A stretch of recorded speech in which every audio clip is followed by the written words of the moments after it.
All right. So here we are back at the Free Code Camp JavaScript Algorithms and Data Structures beta main page. We just finished the Learn Introductory JavaScript by building a pyramid generator. And now we're on to Learn Basic JavaScript by building a role-playing game, right?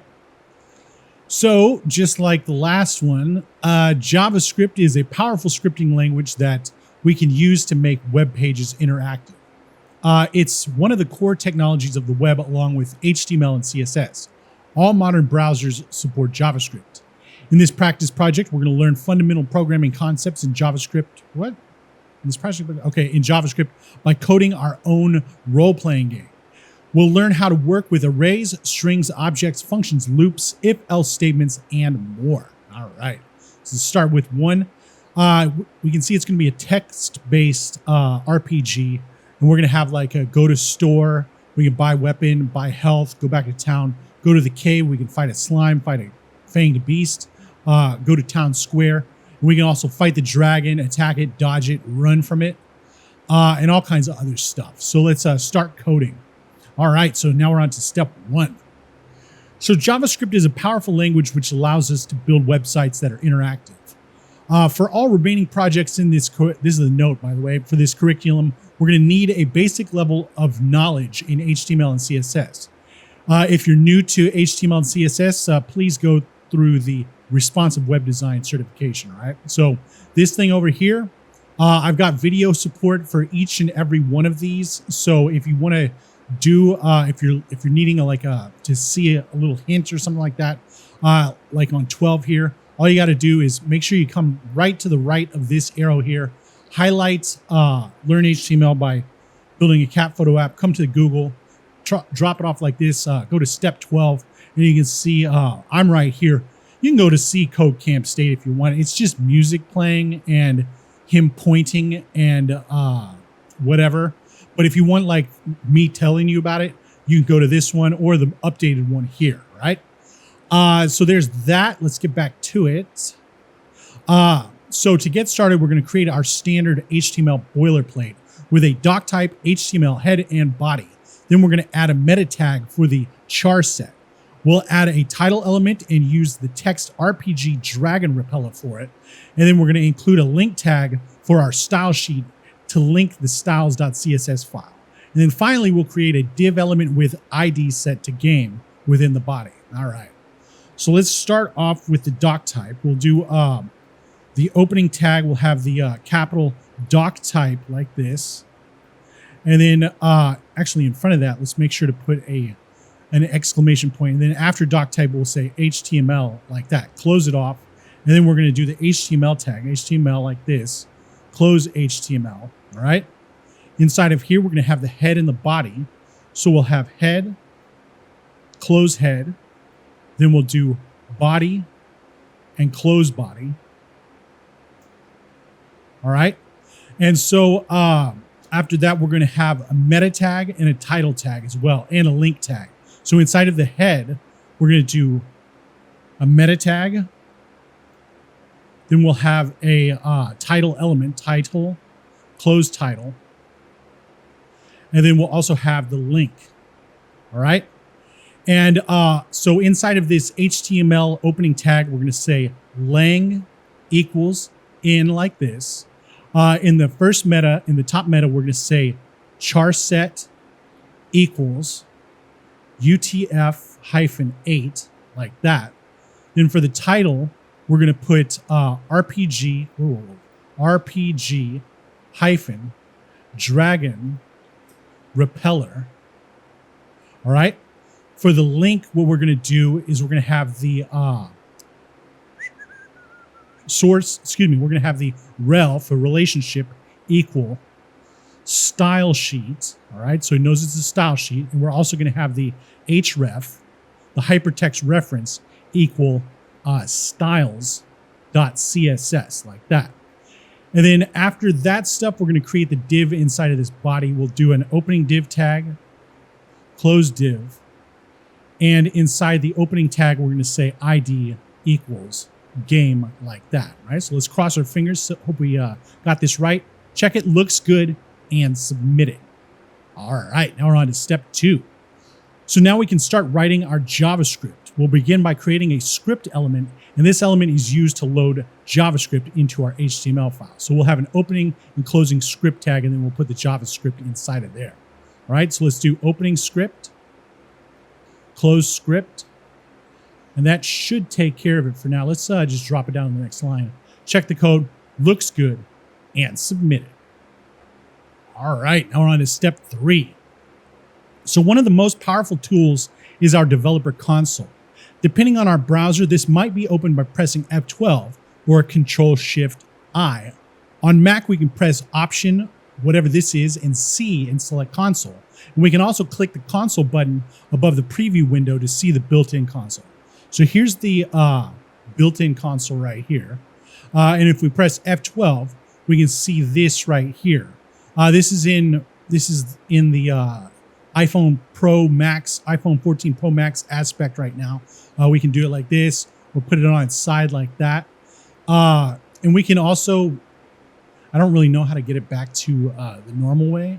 Maybe over here. Okay, so we can make it go back to normal over here. And this is basically the guts of this site right now. And then the console is this right here, right? So let's press F12 and get out of this and get back to business. The developer console will include errors that are produced by our code, but we can also use it to see values of variables in our code, which is helpful for debugging. So we're going to add a console.log hello world line between our script tags. Then we're going to click the console button to open the console. We should see the the text hello world. All right. So let's start off with the console. Whoa, let's bring this over. Console.log. We'll say in between these quotes, hello world, like that. Let's cap it off with a semicolon. Open up the console over here, and we can see hello world got printed into the console. All right, so let's check the code. Looks good, and submit it. All right, now we're on to step 4. So before we start writing our project code, we should move it to its own file to keep things organized. We're going to remove our console.log hello world line, and then we'll give our now empty script element a source attribute set to ./script.js. All right, so let's highlight this right here. Let's say ./script.js like that, and it should take care of it. Let's check the code. No. Let's highlight this. Do a Control X. What am I even thinking? And then inside of this script, we'll say src equals, in between these quotes, we'll do that right there. Right? So let's check the code. Looks good, and submit it. All right. Now we're on to step 5. So our view has been switched to our new script.js file. We're going to remember that we can use the tabs above to switch between files, right? So we've got this right here. We can go to HTML here, script like this, all right? We're going to add our console.log hello world line to this file and see it appear in the console, all right? So let's do console.log hello world. How about that? Cap it off with a semicolon. Check the code. Looks good. Actually, let's look in the console too. There it is right there. And submit it. All right. Now we're on to step 6. So we're going to remove our console log, and we're going to begin writing our project code. In the previous project, we learned how to work with variables and the let keyword like this. So we'll have like let camperbot. And then we also learned how to initialize a variable with a value like this. So let age equal 32. So now we're going to use the let keyword to declare a variable called xp and assign it the value of 0, which is a number, right? So we'll get rid of this, and we'll say let xp equals 0 like that, cap it off with a semicolon, check the code, looks good, and submit it. All right, now we're on to step 7. So we're going to initialize another variable called health with a value of 100 and a variable called gold with a value of 50, right? So let's take let xp like this, line 1 like this, copy it, bring it down, drop it off, bring it down, drop it off. Let's change this second xp to health, all right? Let's change the third xp to gold. All right, let's change this 0 on gold to 50 and this 0 on health to 100 like that. Let's check the code. Looks good. And submit it. All right, now we're on to step 8. So we're going to create another variable called current weapon, and we're going to set it to 0. All right, so let's take all of 3 to the end of 2, copy that, drop it off at the end of 3. Let's change gold to current weapon in camel case. And let's get rid of this 5 right here. Whoops, how about that? Check the code, looks good, and submit it. All right, now we're on to step 9. So we're going to declare a variable called fighting, but we're not going to initialize it with a value, right? So let's just take after the in on current weapon to the end of 3, copy that, drop it off on the end of 4. Let's put a semicolon right there, double click current weapon and change it to fighting. All right, check the code, looks good, submit it. All right, now we're on to step 10. So we're going to declare 2 more variables named monster health and inventory. For the inventory variable, we're going to assign it the value of an array containing the string stick. We're going to remember that we worked with arrays in the previous project like this. So we got let an example array equals, and then we have the array here with each element separated by commas, all right? So that's what we're going to do. Let's take all of 5 to the end of, let's take from the end of 5 to the end of 3. Copy that, drop it off at the end of 5. Let's change current weapon to, what are we changing this to? Monster health. All right, let's get rid of the 0. Whoa. Let's get rid of that equals 0. And then we'll change fighting to inventory. We'll have that equal an array. And then inside the array, we'll have the string stick to start off with. All right, let's check the code. Looks good, and submit it. All right, now we're on to step 11. So in our role-playing game, users will be able to track their stats, buy weapons, and fight monsters. Before we can continue with the interactive JavaScript portion of the game, we're going to need to first create the HTML elements that will display the game information. So we're going to create 4 div elements within our game ID element, and then we're going to give them the following respective ID values in order: stats, controls, monster stats, and text. All right, so 4 divs with different IDs inside of the game element. So inside of this div right here. So let's get started with the first div, close div. We'll give it the ID of ID equals stats. All right, we'll take all of 11 to the end of to the end of 10. Copy that, drop it off 1, 2, 3 times. The second stats will change to controls. Third stats will change to monster stats. So we'll highlight the S and say monster capital stats, and then the last one will change to text like that. All right, so that should take care of it. Let's check the code. Looks good, and submit it. All right, now we're on to step 12. So we're going to create 3 span elements within our stats ID element. We'll give each of them the class stat. Then we'll give the first one the text XP is 0, the second one the text health 100, and the third one gold 50. All right, so 3 span elements within the stats. All right, so we're in the stats right here. So we'll start with the first span. First span like that. Close it like that. And then we're going to give it the text XP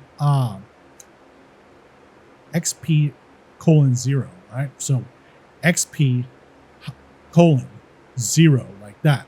So let's take this one, copy it, drop it off 1, 2 times, right? We'll change this XP, the second XP to health, right? The third XP will change to gold, right? We'll put a 5 in front of the 0 on gold and a 10 in front of the 0 on health. Right? So that should take care of it. Let's check the code. Nope. Should have a provided XP 0. What? Stat element. Oh, what? Huh? Oh, class stat. Let's give them all a class stat. Class equals stat. All right. So let's take that from the in all the way to the angle bracket, copy it, and put it in after the in on both of these other two. All right. Now let's check it. Looks good, and submit it. All right. Now we're on to step 13. So we're going to wrap the numbers 0, 100, and 50 in span elements. And we're going to wrap those new span elements in strong elements. Then we're going to give our new span elements ID values of XP text, health text, and gold text, respectively. Our answer should should follow this basic structure. So we'll have the span class equals stat like that, and then text. Why are they showing us? Well, whatever. Anyway, that's too hard for me to look at. This is so colorful. What is going on? Anyway, whatever. So let's just do what they're telling us. So we're going to wrap the numbers in span elements. Let's start with that. Wrap the numbers in spans. So span and another span on the other side of the 0. Close span. All right. And let's kind of do it the same way. Can we do that? Anyway, let's just take the opening span, throw it in front of these, and then the closing span we'll put afterwards. All right. Okay, wrap the numbers in span elements. Then wrap those new span elements in strongs, right? So let's wrap these in strongs. Strong. And then this first closing span, we'll put a closed strong in front of it. Like that. Strong, like that. So let's take this opening strong, copy it, paste it here and here in front of the opening spans. Let's take the closing strong and paste it between the two closing span elements. Okay.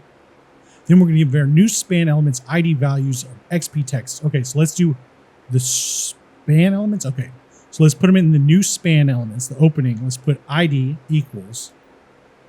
And then we'll have the, inside of the quotes, we'll start with XP text. All right, and all three of them are going to have text.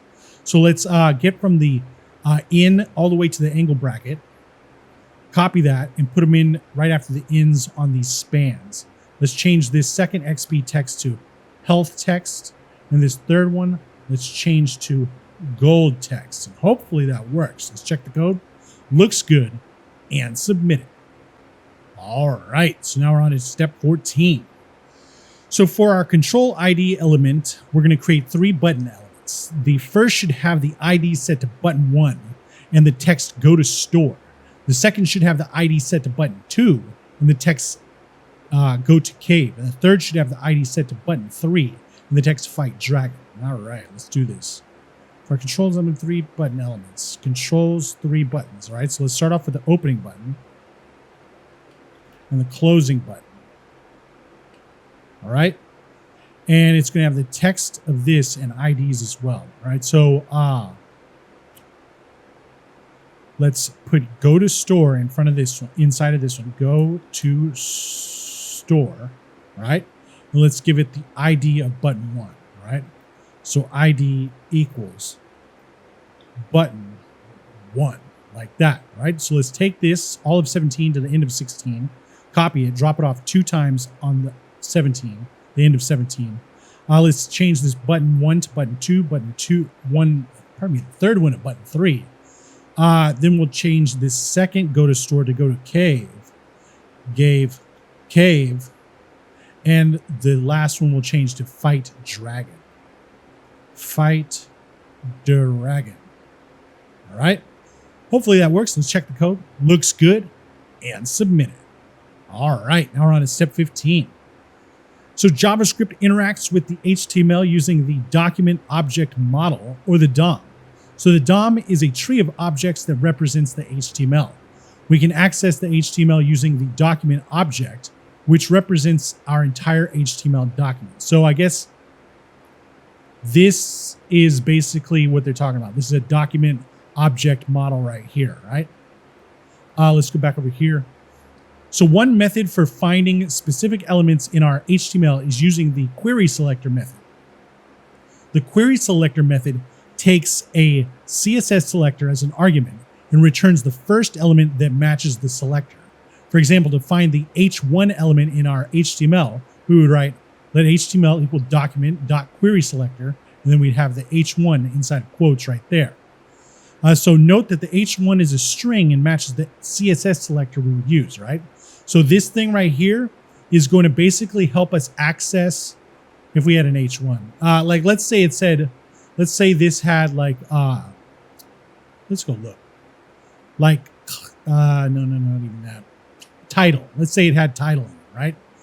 So if it had title in it, we could access the title and do whatever we want JavaScript wise to the title by using H1, the H1 variable, right? Hopefully that makes sense. So basically it's just assigning any of these elements to a variable, right?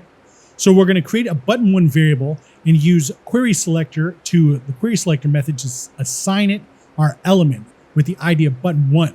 And we're going to remember that CSS ID selectors are prefixed with a hashtag. All right. So let's create a button1 variable. Let's say let button1 equal, and then we'll do document dot query selector. In camel case, we'll have the parentheses right there, and we're going to take button1. No, we're going to do the ID of button1. So let's do ID button1 like that. Hopefully this works. Let's cap it off with a semicolon. Check the code. Looks good. And submit it. All right. Now we're on to step 16. So we've run into a slight problem, believe it or not. We'll see what it is though. So we're trying to query our page for a button element, but our script tag is in the head of our HTML. So this means our code runs before the browser is finished reading the HTML. And our document.query selector will not see the button because the browser hasn't processed it yet. So to fix this, we're going to move our script element out of the head element and place it at the end of our body element, just before the closing body tag. All right. So to fix this, okay, we're going to take the script element. Where is that? Right here. So let's highlight from all of 7 to the end of 6 so we can get rid of the white space while we're at it. Press Control X, and then let's highlight 23 to the end of 22 and do a Control V like that, right? So now we've got the script down here at the bottom. Is that what we want? Oh, that was where the open space was. So that's probably where they want it. Let's check the code. Looks good. And submit it. All right. Now we're on to step 17. So button1 is a variable that is not going to be reassigned. If we are not going to assign a new value to a variable, it's best practice to use the const keyword to declare it instead of the let keyword, all right? So this will tell JavaScript to throw an error if we accidentally reassign it. So now we're going to change our button1 variable to be declared with the const keyword. Button1, okay, so let's do const on this one. Const, there we go. Let's check the code. Looks good. And submit it. All right, now we're on to step 18. So now we're going to use the query selector method to get the other two button elements using their IDs button2 and button3. We'll store them in variables called button2 and button3, and we're going to remember to use const. All right. So let's select all of 9 to the end of 8, or all of 8, doesn't matter. Let's copy that and let's drop it off at the end of, actually let's highlight 10 and the end of 9 and drop it off 2 times like that. Let's change button1 to button2, the second one to button2, the third one to button3. Now let's change this second one to 2 and the third one to 3 over here. Let's check the code. Looks good. And submit it. All right, now we're on to step 19. All right, so similar to our stats class element, our monster stats class element needs 2 span elements.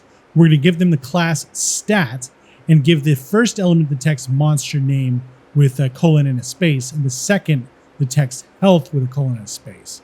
After the text in each, we're going to add a strong element with an empty nested span element.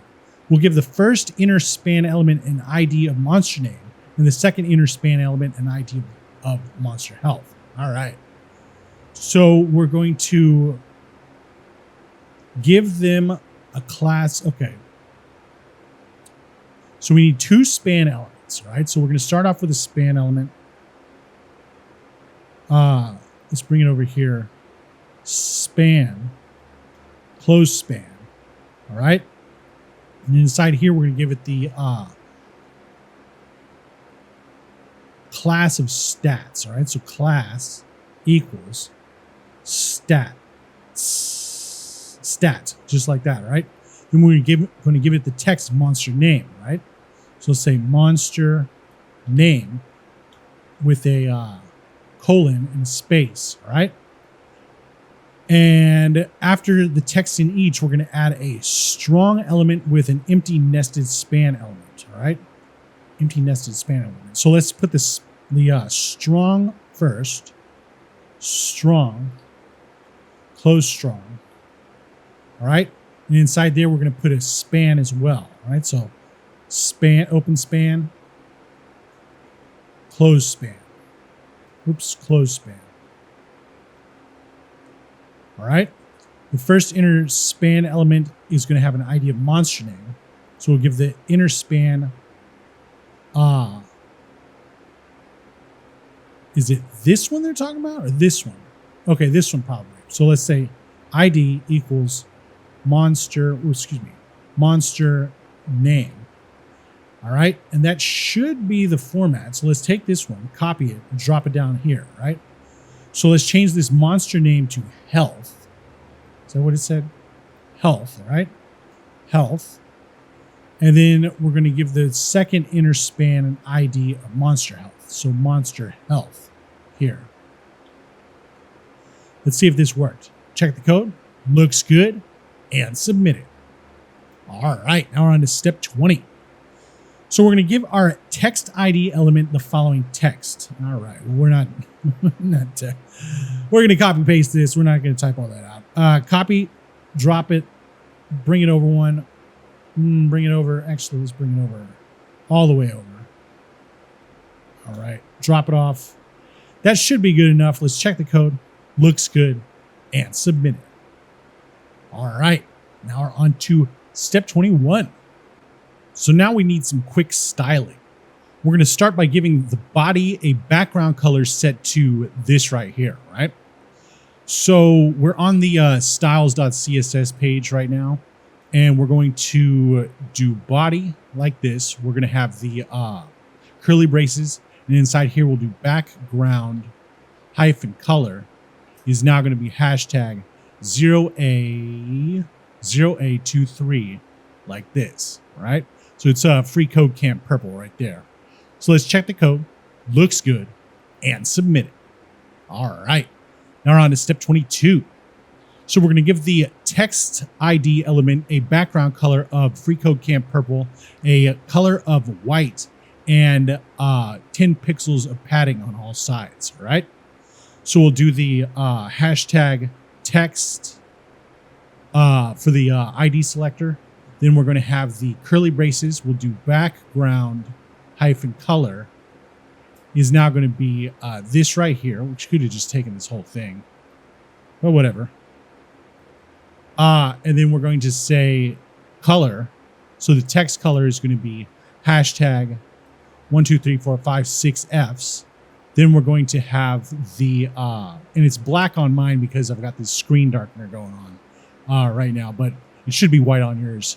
And then we've also got 10 pixels of padding. So padding is going to be 10 px like that.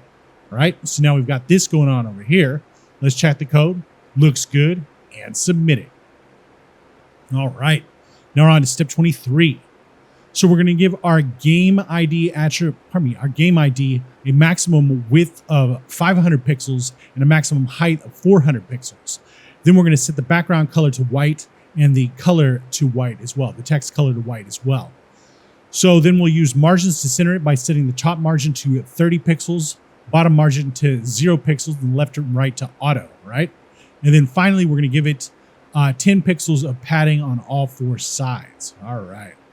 So let's start off with the hashtag game for the game selector, game ID selector, I should say. And then we'll do max width. It's been a long time since I've done CSS.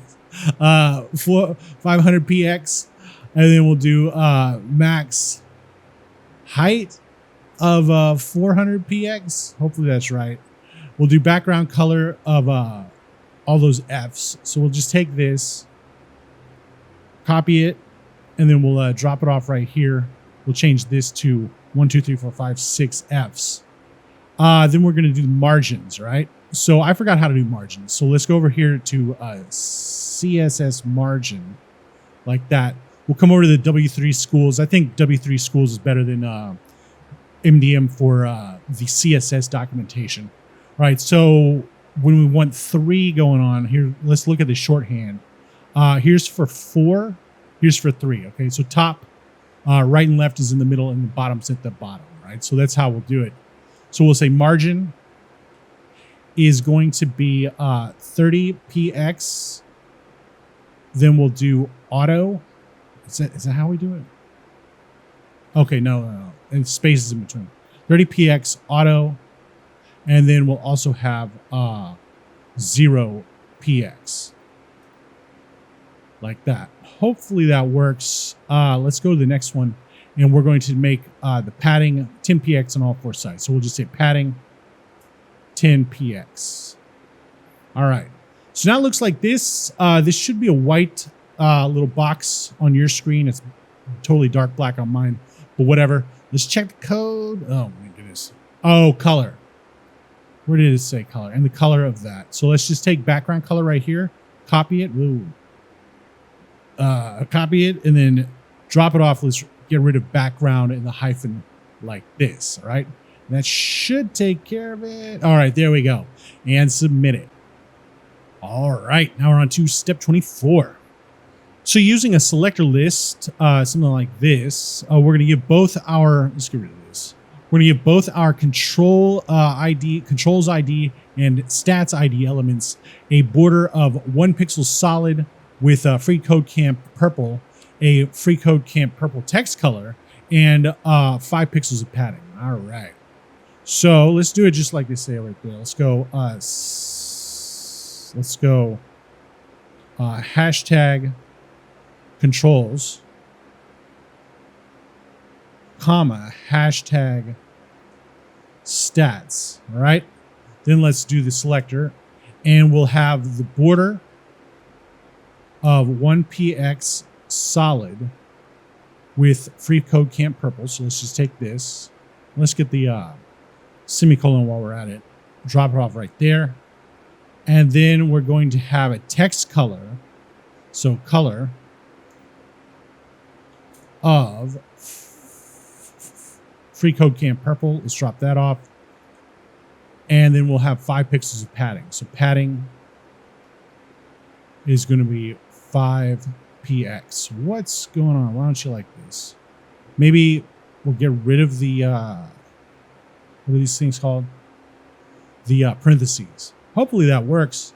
Well, it did something. So let's check the code. Looks good. And submit it. All right. Now we're on to step 25. So we're going to give our monster stats ID element the same border and padding as our stats ID element. We're going to set its color to white and give it a this color background. All right.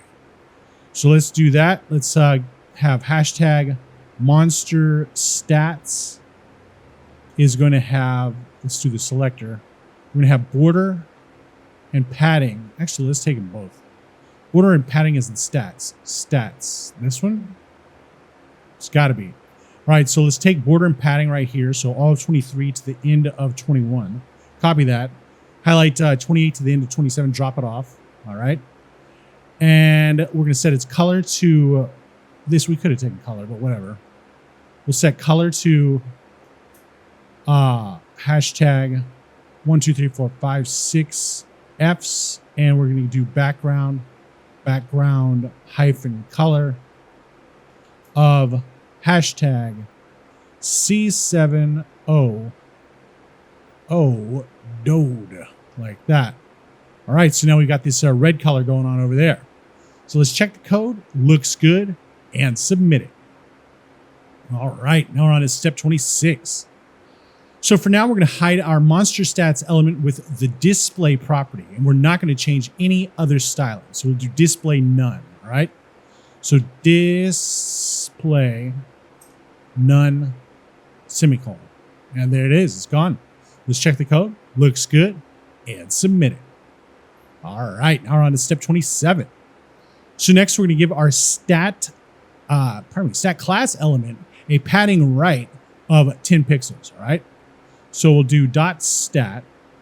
We'll do the selector, and we'll say padding hyphen right is going to be 10 px, all right? And these moved over a little bit. These things moved over a little bit. Let's make sure. Yeah, these things right here moved over a little bit. Check the code. Looks good. And submit it. All right, now we're on to step 28. So finally, we're going to need to add some styles to our buttons. We're going to start by creating the cursor property to pointer. Then we're going to set the color to FreeCodeCamp purple and the background color to whatever this is. I think it's a gold, actually. And then we're going to set the background image property to linear gradient with a couple of other golds. And then we're going to lastly set the border to 3px solid and this gold up here. All right. So, cursor property to pointer. Do we say cursor? Button cursor? I don't know. Let's do button.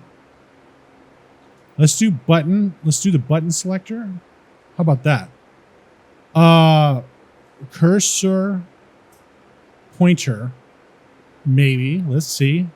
We'll do the text color. So color is going to be FreeCodeCamp purple. So let's just go OA0A23.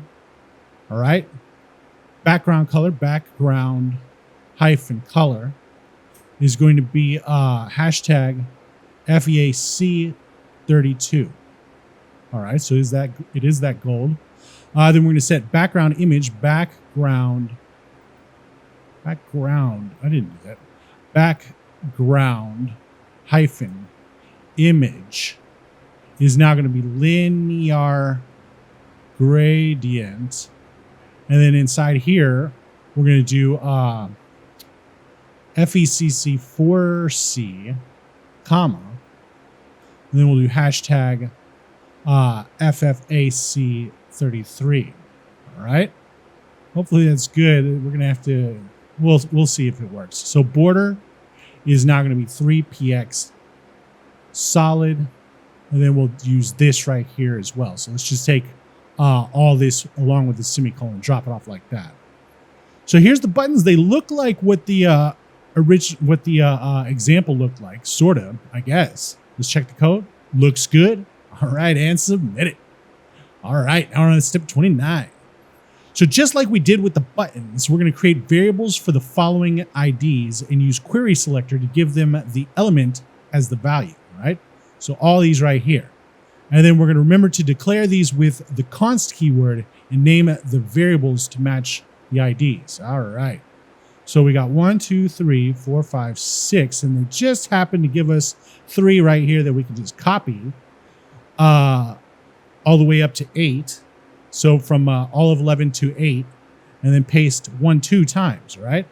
So let's change these ones first. Let's go 4, 5. No. That's not what we're doing. The element values. The IDs and the values have the same name, I guess. Okay, so let's start with button 1 here. And let's change it to text, okay? So text, this button 2 right here will be XP text. This one will be health text. Let's take XP text, drop it off on button 3, and call it health text. Change this third button 1 to, what are we calling this? Gold text? Gold text. All right, then we'll have monster stats and monster name. So monster stats, and then this next one's going to be monster name. Monster name, all right? And then we'll just double click text, change this button 4 to that. Oh, it should be button 1. You know what we're doing. I'm sure you can see what we're doing right now. Health text, gold text, monster stats, monster name, and boom. Hopefully that works. Okay, good, and submit it. All right, now we're on to step 30. So finally, we're going to use query selector to get the monster health ID element. Because we already have declared a monster health variable earlier, we need to use a different variable name for this element. So we're going to declare a new variable with the const keyword and name it monster health text. Okay. So do we got a monster health already? No. So let's just take this 17 to the end of 16, copy it. We'll drop it off at the end of 17. We'll change monster name to monster health text. All right. We'll grab this, drop it off here, and we'll get rid of text. That's what we're doing, right? Hopefully. Let's check the code. Looks good. And submit it. All right. Now on to step 31. So in the previous project, we learned how to create a function like this. So we got the function name, the function declaration, the function name. We also have the place where the arguments go. And then we have the place where the block of code goes right there. So we're going to create an empty function named goStore. So we'll say right here, function goStore. And then we'll have the parentheses like this. And we'll have the curly braces like that. Let's check the code. Looks good. And submit it. All right. Now on to step 32. So for now, we're going to make our goStore function output the message going to store to the console. All right. So it's going to be hard coded like we learned in the last one. We'll say console.log going. Whoa. Let's make that a string. Going to store like that. Let's open up the console. Check it out. Oh yeah, we got to call it. So let's call the goStore function goStore like that. Oops. How about like that? All right. Yeah. So it says going to store like that. So let's check the code. Looks good. And submit it. All right. Now we're on to step 33. So now we're going to create a goCave function that prints going to cave to the console. All right. So let's take all of 22 to the end of, actually just to all of 22 to all of 20. Copy that. Drop it off here on 24. Let's change this store to cave. Let's change this goStore to go cave like that. So let's check the code. Looks good. And submit it. All right. So now we're on to step 34. So now we're going to create a fight dragon function that prints fighting dragon to the console. All right. So let's take all of 26 to all of 24. Copy that. Drop it off on 28. Change goCave to fight dragon. All right. And change going to cave to fighting dragon. Fighting dragon with a period. All right. Let's check the code. Looks good. And submit it. All right. Now we're on to step 35. So in the previous project, we learned how to work with single line and multi-line comments like this. So we've got single line, we've got the multi-line like that. So now we're going to add a single line comment that says initialize buttons. So we'll do the 2 slashes, 2 slashes, initialize buttons like that. Let's check the code. Looks good. Submit it. All right. Now we're on to step 36. So button 1 represents our first button element. These elements have a special property called onClick. They sure do. Which we can use to determine what happens when someone clicks the button. All right. We can access properties in JavaScript a couple different ways. The first is with dot notations. Very true. So here's an example of using dot notation to set the onClick property of a button to a function reference. So we would say button.onClick equals, and then some function like that. So in this example, button is the button element, and my function is a reference to a function. When the button is clicked, my function will be called, right? And since it's not a function call, it's just a reference to a function, we don't need to have the parentheses afterwards, right? So we're going to use dot notation to set the onClick property of our button 1 to the function reference of Go Store. And we're going to note that button 1 is already declared, so we don't need to use let or const. All right. So for that one, we're going to say button1.onClick. So button1.onClick. All right. And now we're going to say that equals Go Store. Go Store like that. We'll cap that off with a semicolon. Check the code. Did I not do it right? Oh, don't do it, camel case. On click. There we go. Check the code. Looks good. And submit it. All right. Now we're on to step 37.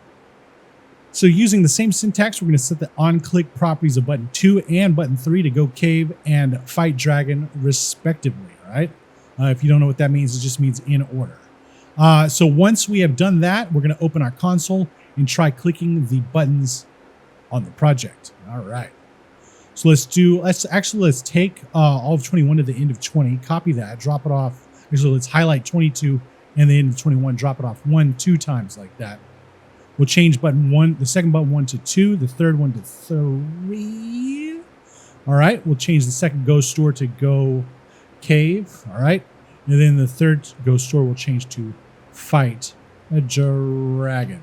All right. So now when we click these, when we go to the console. Oh, yeah. Okay. So it says what it's going to do.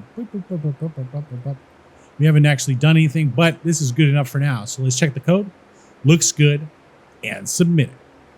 All right. Now we're on to step 38. So the inner text property controls the text that appears in an HTML element. For example, we've got a P tag with an ID of info, and it's got some content in the middle of here, and then a closed P tag right there. So when we say const info equals document.querySelector, and then we have the hashtag info referring to this ID right here, and we say info.innertext hello world, it's going to change this demoed content right here to say hello world instead. All right. So the following example would change the text of the P elements from demo content to hello world, believe it or not. So when a player clicks our Go to Store button, we want to change the button and, the buttons and the text. We're going to remove the code inside the Go Store function and add a line that updates the text of button 1 to say buy 10 health, and then in parentheses, 10 gold. All right. So let's do that. We're going to take this console log out of there. And instead of that, we're going to say something.innertext. Button1.innertext. Button1.innertext is now going to equal the string by 10. Whoops. By 10 health. And then we'll have in parentheses 10 gold like that. All right. And that should work. Let's go to the end, cap it off with a semicolon, check the code, looks good, and submit it. All right. Now we're on to step 39. So now we're going to add a line that updates the text of button 2 to say buy weapon 30 gold, and update the text of button 3 to say go to town square. Okay. So let's take 26 to the end of 25, copy that, drop it off at the end of 26 2 times. Change button 1 in the middle to 2. Change the last one to 3. All right. Buy 10 health, so buy weapon. So let's change the second buy 10 health to buy weapon. Weapon. All right. Let's change this 10 to a 30. All right. And then we'll change this last string to say go to town square. Go to town square. All right. Let's click go to store and see if it does anything. Look at that. How about that? Yeah, you like that? I like that. So let's check the code.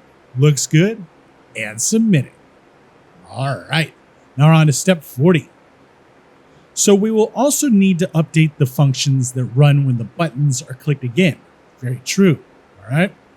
So in our Go Store function, we're going to update the on-click property for each button to run buy health, buy weapon, and go town, respectively. All right. So yeah, let's get all 3 of these. Actually, let me get rid of that line. Let's get all 3 of these from 23 to the end of 20, copy it, drop it off at the end of 28. All right. Let's highlight all 3 of these. It doesn't matter where. tab it over 1. And then for the on-click on button 1, we're going to change it to buy health,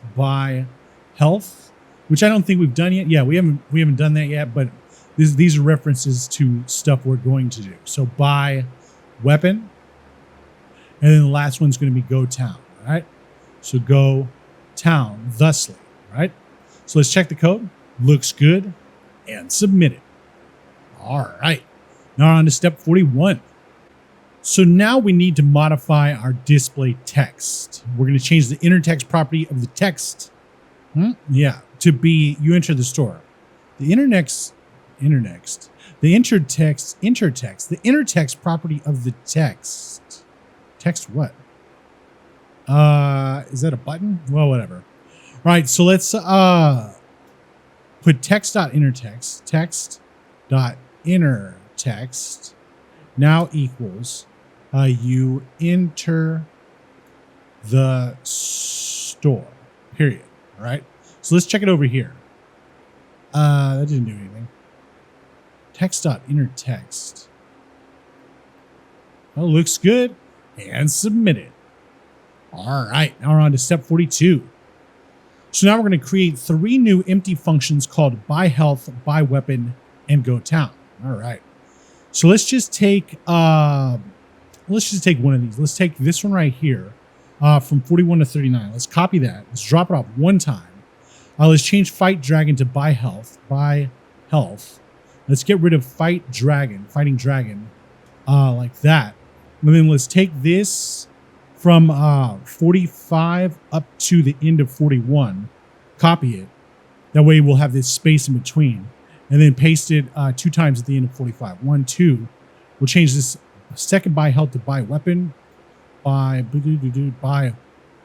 weapon. And then we'll change this third one to go town. Go town. Like that. Right? So let's check the code. Looks good. And submit it. All right. Now on to step 43. So we're going to move our go town function above our go store function. Go town. All right. This. Then we're going to copy paste the contents of the go store function into the go town function. So all this into go town. Okay. So let's take this. Let's just get 53 to 51. Let's do a Control X to cut it. And let's get rid of that line 51 as well. And let's put it right above go store like this. And then we're going to take everything out of this, copy and paste it into here. Okay. So let's take from 35 to the end of 28, I should say. Copy that. And then we'll highlight 25 and the end of 24, drop it off like this, right? So that should be what they're looking for. Let's check the code. Looks good. And submit it. All right. So now we're on to step 44. So in our go town function, we're going to change our button elements inner text property to be go to store, go to cave, and fight dragon. Then we're going to update our on-click properties to be go store, go cave, and fight dragon respectively. Finally, we're going to update the inner text property of our text to be you are in the town square, and you see a sign that says store. All right. So we're going to change the inner text over here. We'll change this first one to say go to store. So we'll say go to store. All right. The second one we'll do go to cave. Go to cave. Yep. Go to cave. And the third one we'll say fight dragon. All right. So we'll get this one and say fight dragon. Then we'll change this one to go store. Let's just get these. Go store. Right here. Actually, let's take all 3 of these. Let's take from 23 to all of 21. Copy that. Let's highlight all of 29. All of 31 to 29. Drop it off. Highlight all 3 of these and move it over like that with the tab.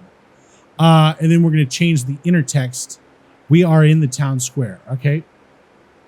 So let's change this to are in the town square, period. You see a sign that says store. All right. Let's check the code. What did I say? You're in the town square. What did I say? You're in the town square, period. you see a sign that says stored, period. Don't forget the period, right? How about that? Looks good, and submit it. All right, now we're on to step 45. So we need to wrap the text store in double quotes. But because our string is already wrapped in double quotes, we're going to need to escape the quotes around store. We can escape them with a backslash. And here's an example. We've got const escaped string equals Naomi likes to play Zelda sometimes. And we see in front of these quotes, in front of each one of these quotes, we have the escape character or the backslash, whatever you want to call it. So we're going to wrap the text store in double quotes within our text.innerText line. Right? So we've got store right here. Let's highlight it and put the double quotes around it. And then in front of each of the double quotes, we'll put a backslash here and run right here, right? That should take care of it. Let's check the code. Looks good. And submit it.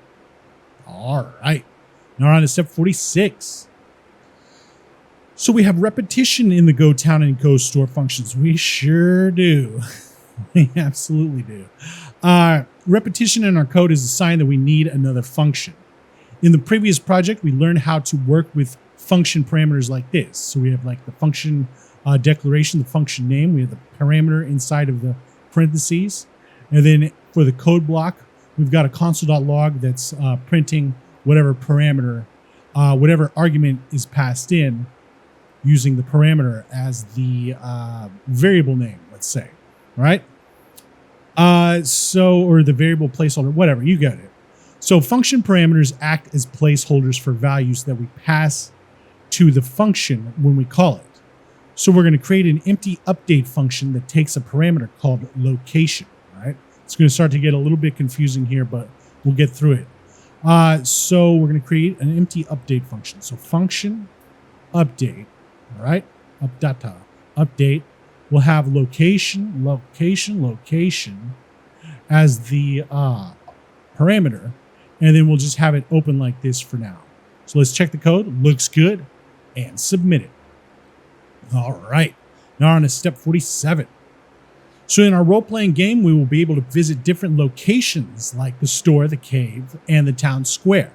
We will need to create a data structure that will hold the different locations. We're going to use const to create a variable called locations and assign it an empty array, right? So this is where it gets confusing. You might get confused later on. I'll show you in just a second. So let's do const locations equals, and now we're going to do an empty array. Now the thing about this is we're going to be using locations as an argument for update. So this location here is the parameter, and this locations is this array right here. This is a variable. This is a global scope variable, and this is a parameter. Because later on down the road, in this course, we're going to be saying stuff like this: update at locations at 0 or whatever, whichever locations we'll have in there. So just to let you know, it is coming.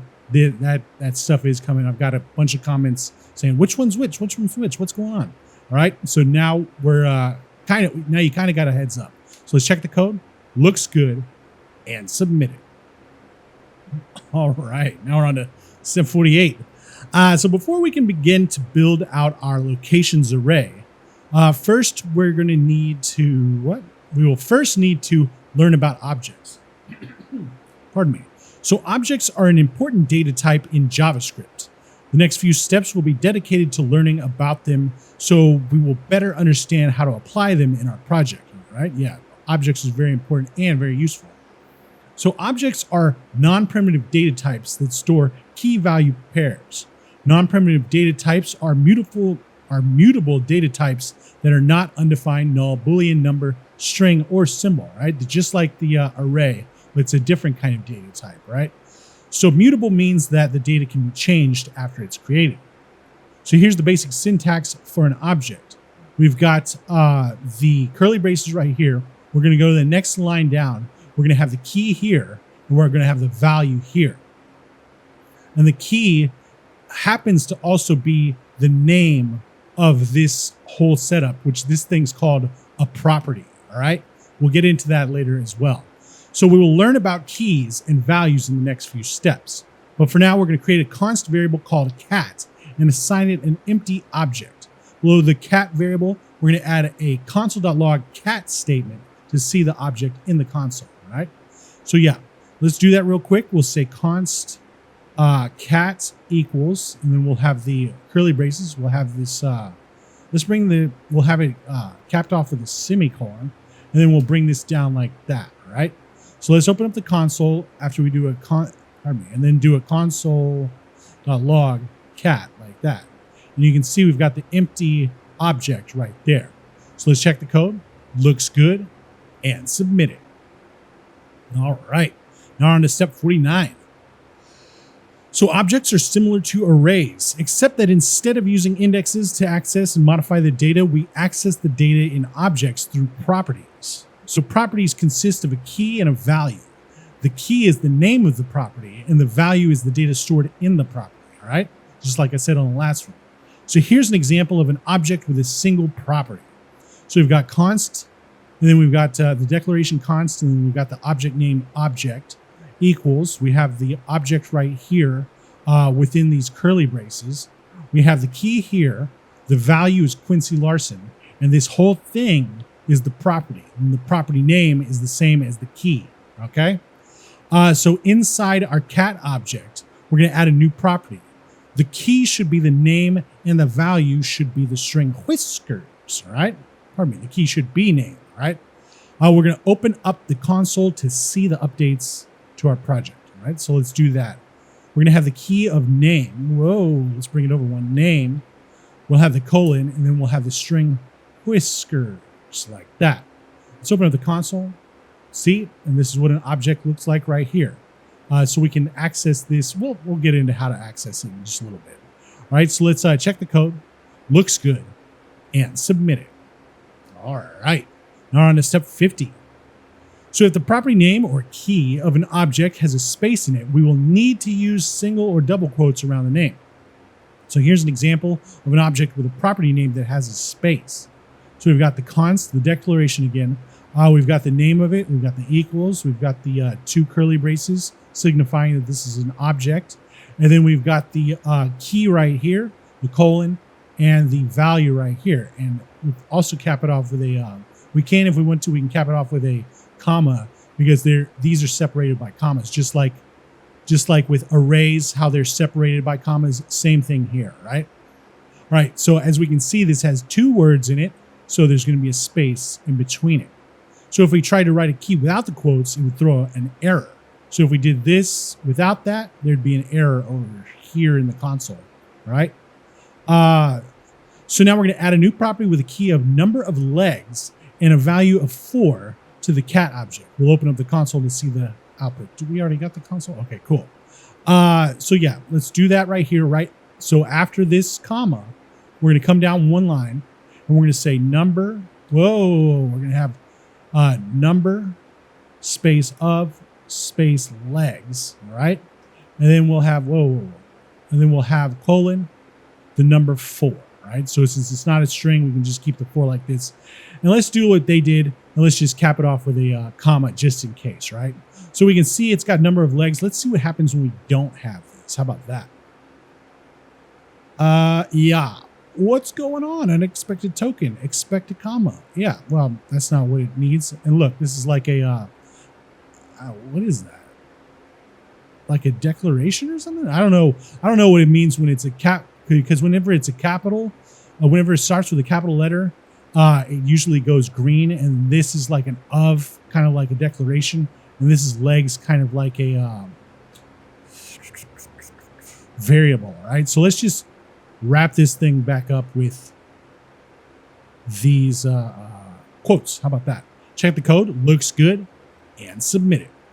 All right. Now on to step 51. So there are two ways to access the properties of an object. Dot notation with a period and bracket notation with brackets, all right? Similar to an array. Dot notation is what we use when we know the name of the property we're trying to access ahead of time.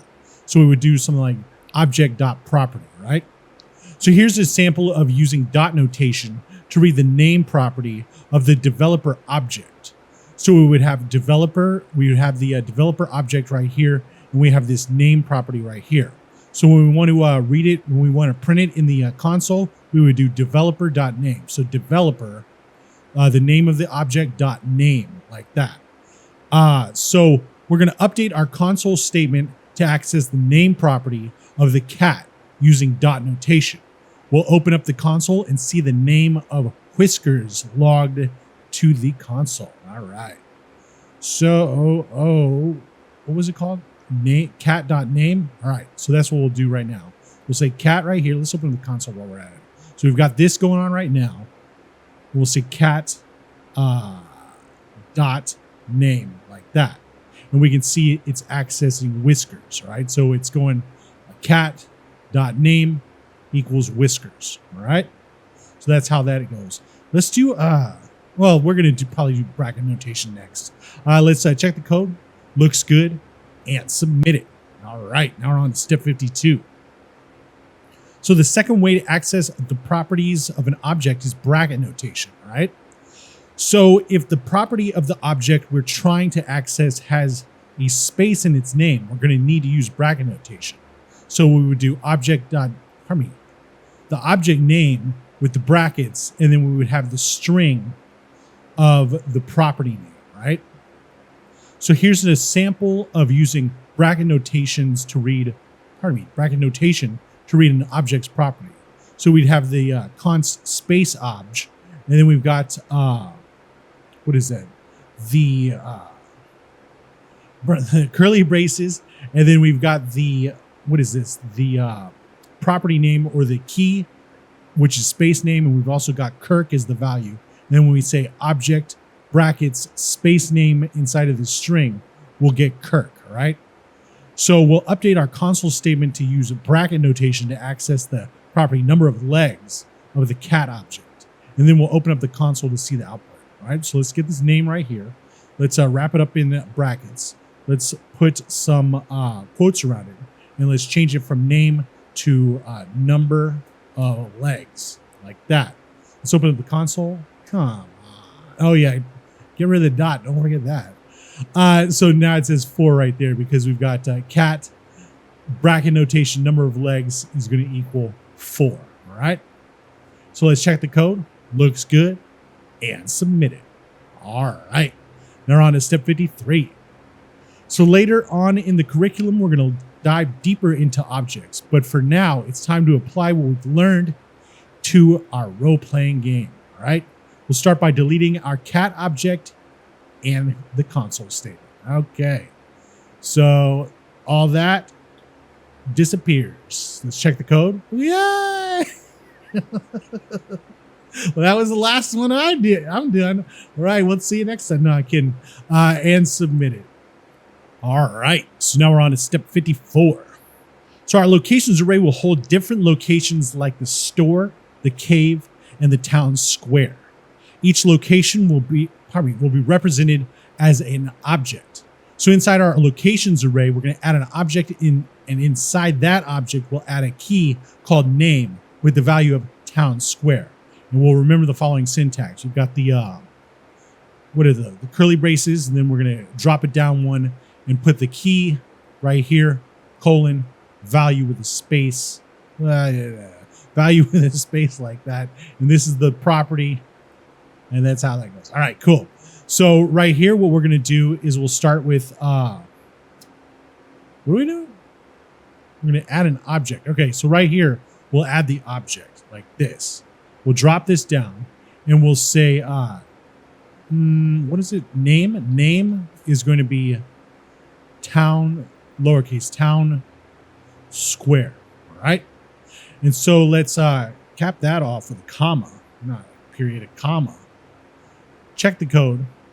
Looks good. And submit it. All right. So now we're on to step 55.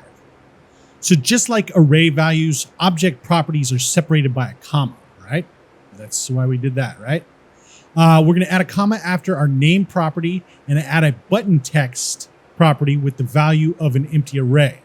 So since the property name has a space in it, we're going to need to surround it with quotes. All right. So it's going to be just like this, where they have the quotes. We already went over that. So let's put the comma right here, even though we had it on the last one. And then let's add button text. So we'll say button space text like this. And then we'll give it a value of an empty array like that.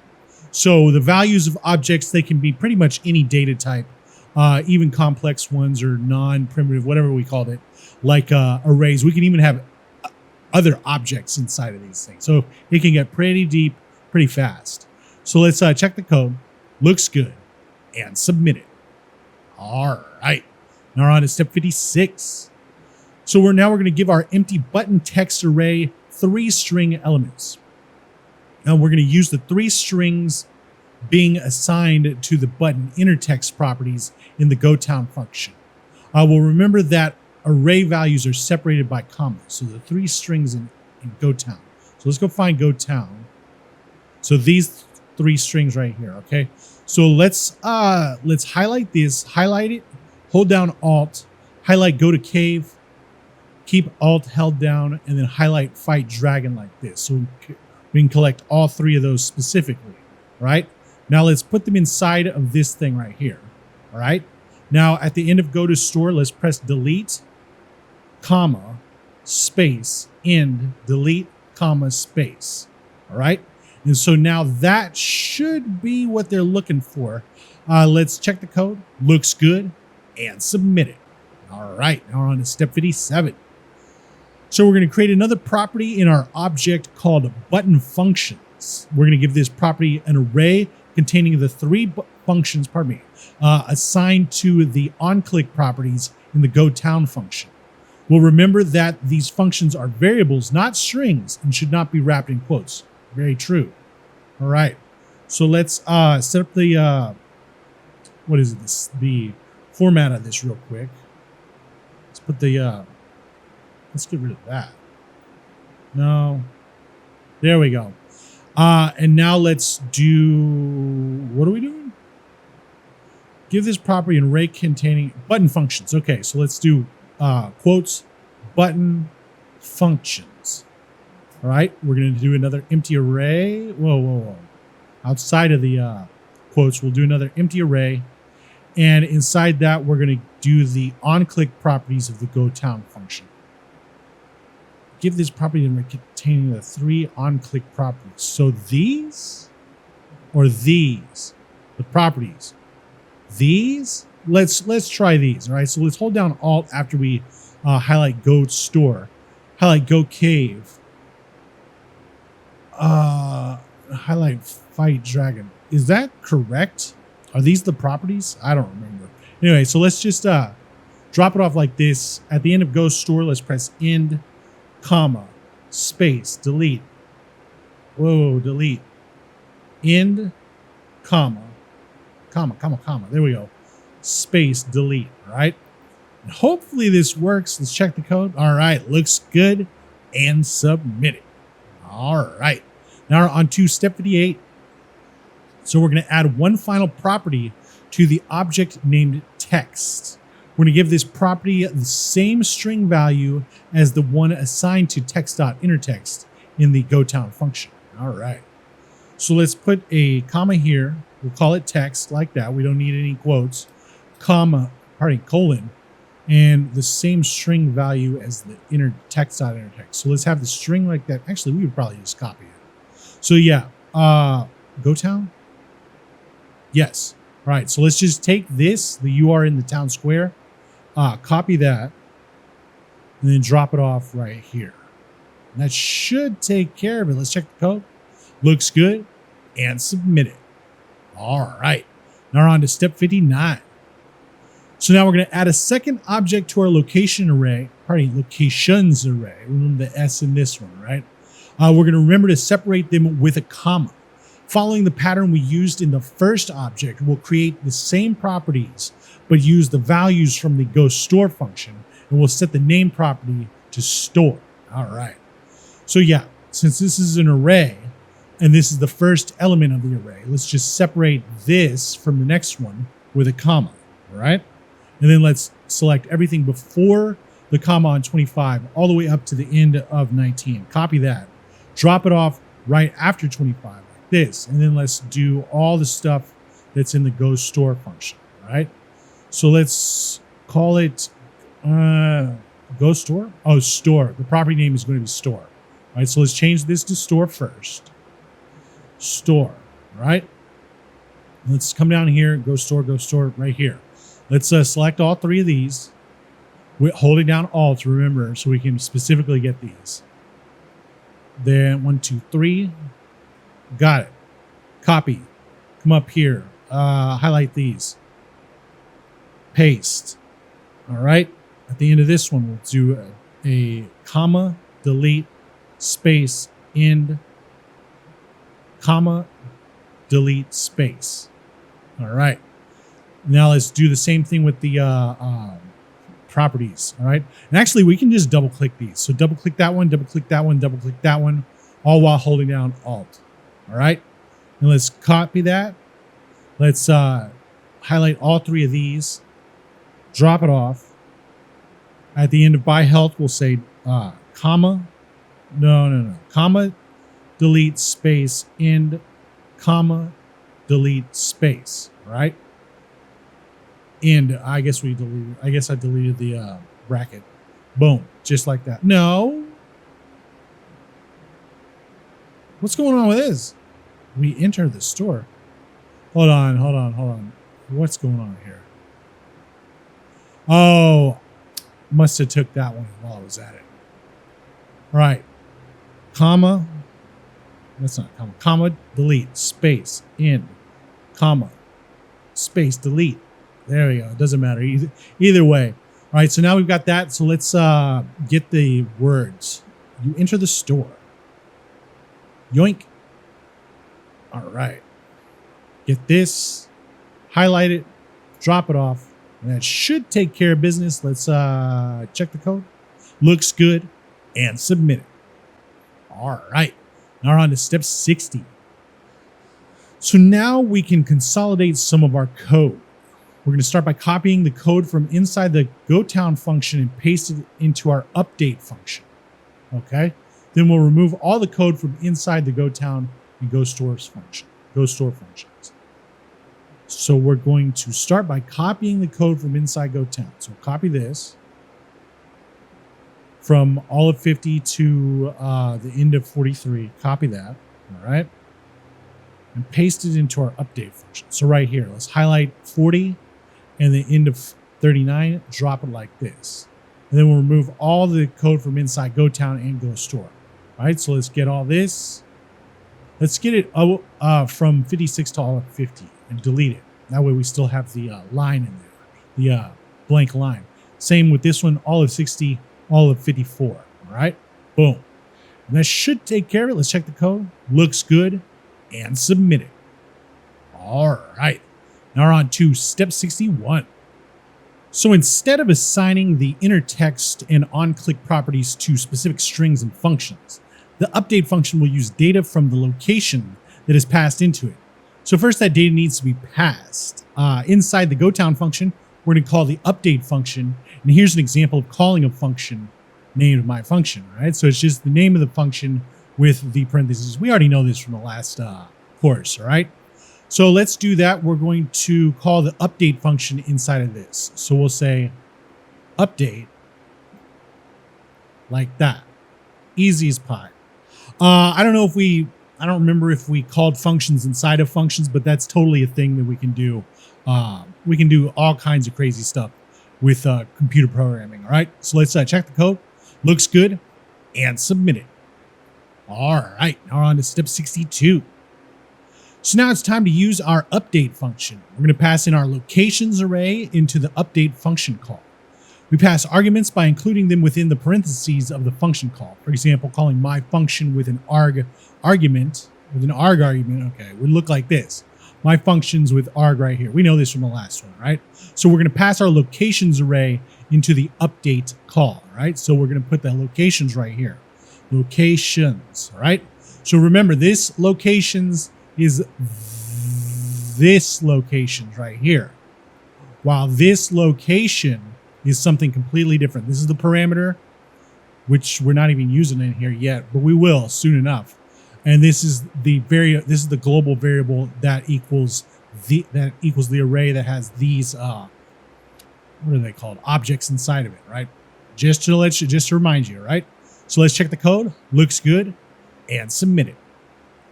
All right. Now we're on to step 63.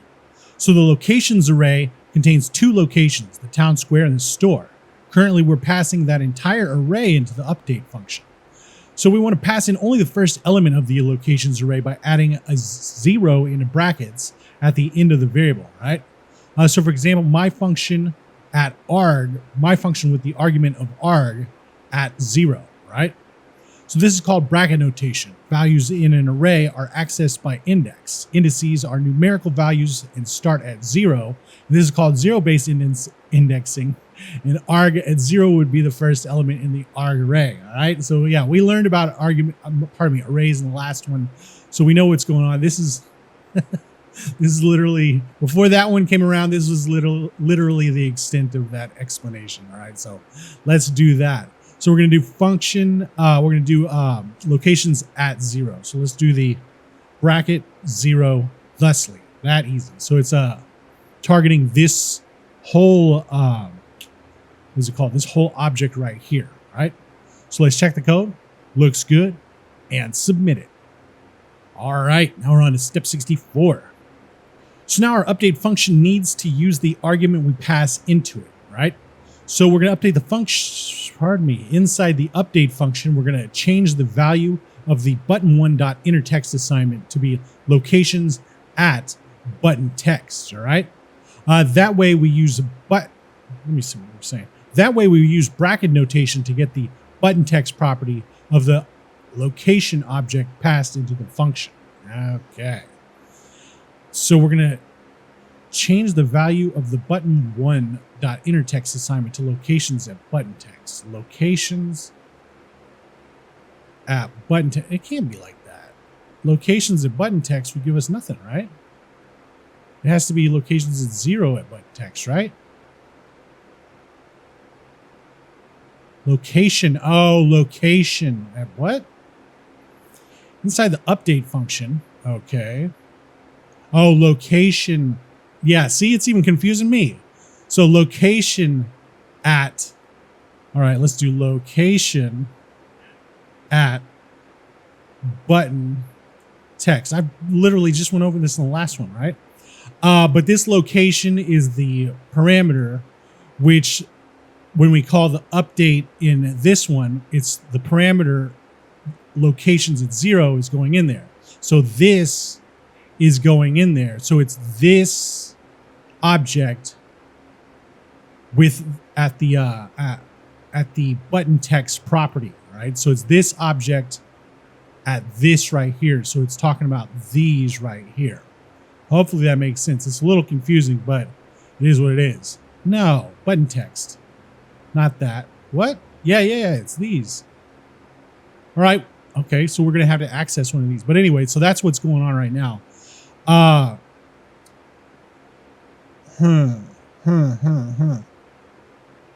Check the code? No. Right. We should assign the value of button text property of the location object to the inner text property of button 1. What? Oh, button 1 inner text. Okay. Let's go backwards in time. And actually, let's go forward in time. Take this, copy it, paste it here after we go backwards in time. Let's go back in time. Okay, paste it here. My bad. Check it. Looks good, and submit it. All right, now we're on to step 65. So location at button text is an array with 3 elements. We're going to change the button1.innerText assignment to be location at button text at 0, which represents the first element of the array, right? So we already established that this is this, and we want to access this right here, right?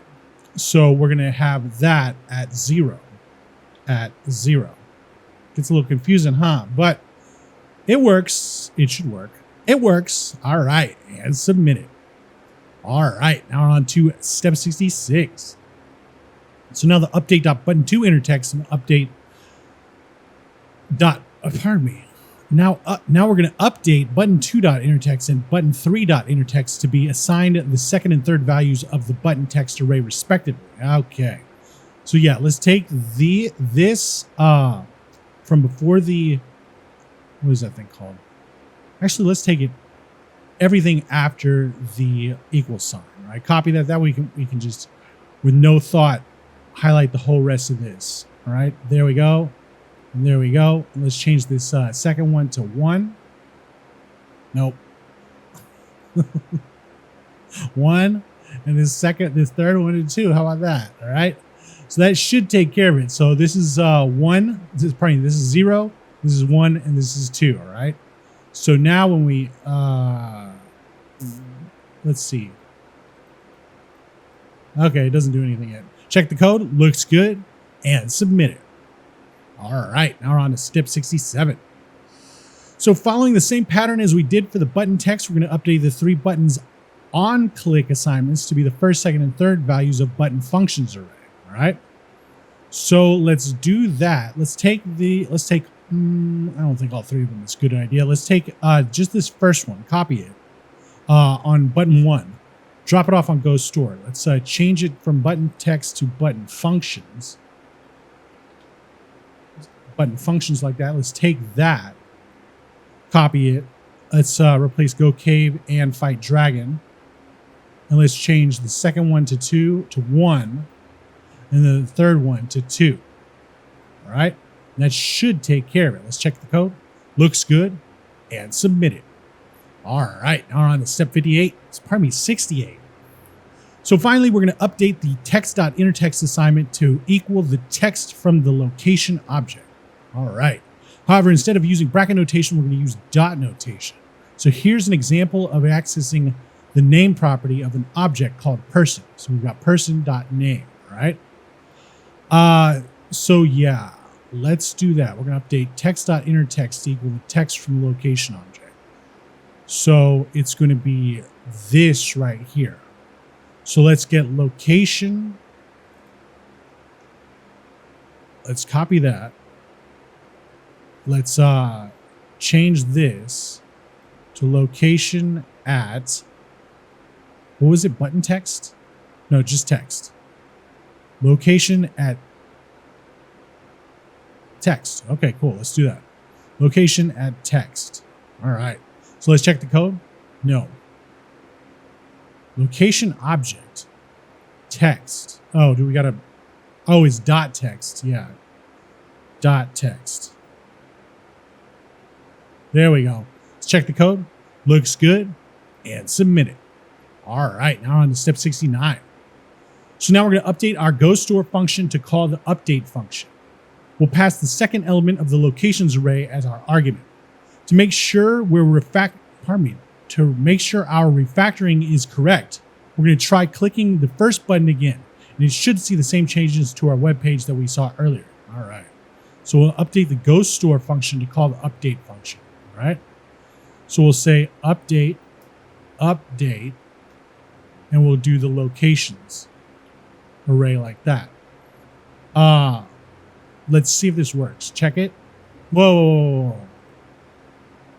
Anyway, it didn't work anyway. Pass the second element. Oh yeah, locations at 1.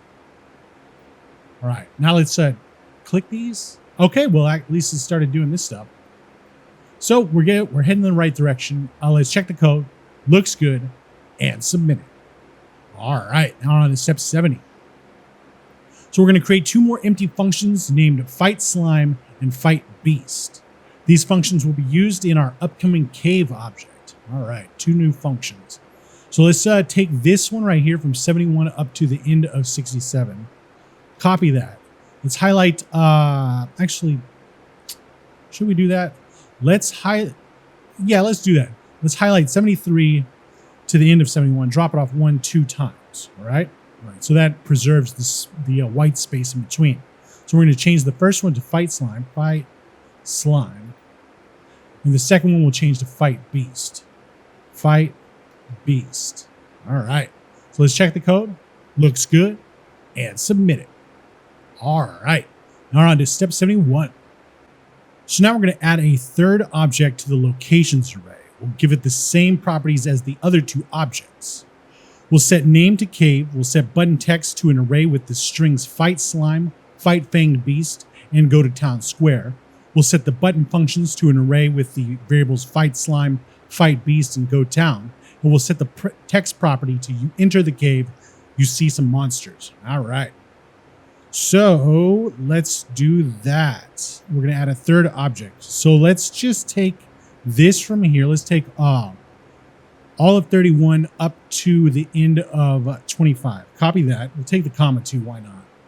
We'll highlight 32 to the end of 31. Pardon me. Put it there like that. And now let's change this stuff up. So we'll set the name to cave. So cave. All right. Button text will be fight slime, fight fang beast. All right. Let's start off with fight slime. Fight slime. We'll do fight fang beast in this one. Fight. Whoa. Fight. Come on now. Fight fanged beast. All right. And then go to town square. We'll leave that. We've got button functions are going to be fight slime, fight beast, and go town. So we'll do fight slime, fight slime. We'll do fight beast, go town, and then we'll change.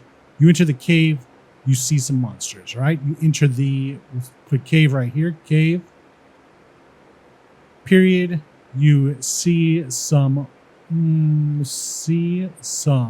monsters like that. All right, and that should take care of it. Let's check the code. Looks good. And submit it. All right, now we're on to step 72.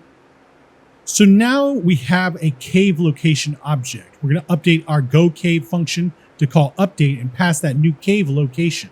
All right, then we'll remember that this is the third element in our locations array. All right, we're going to also not forget to remove our console.log. Okay, so we'll get rid of the console.log to start off with.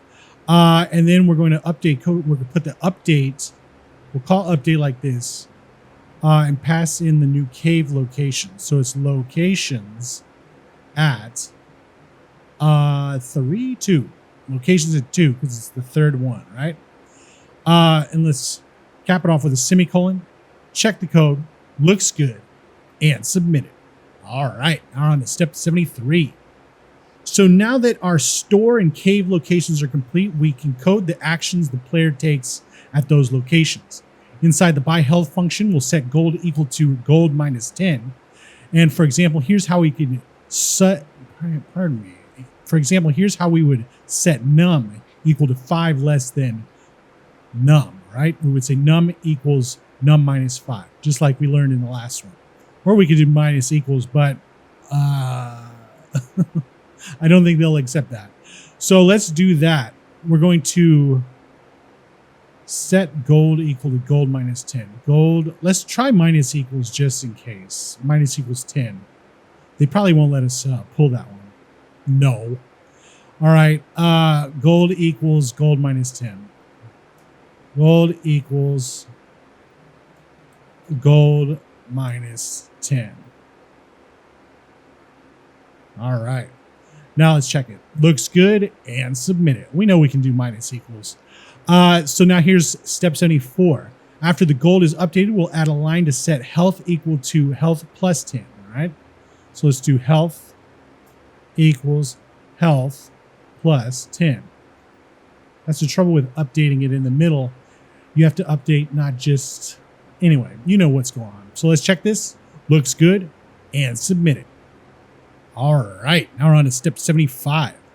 So there's a shorthand way to add and subtract from a variable called compound assignment. For example, changing num equals num plus 5 to compound assignment would look like num plus equals 5. We already knew this.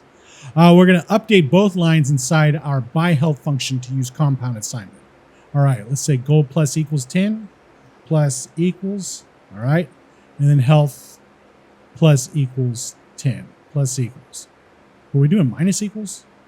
Minus equals 10. There we go. Check the code. Looks good.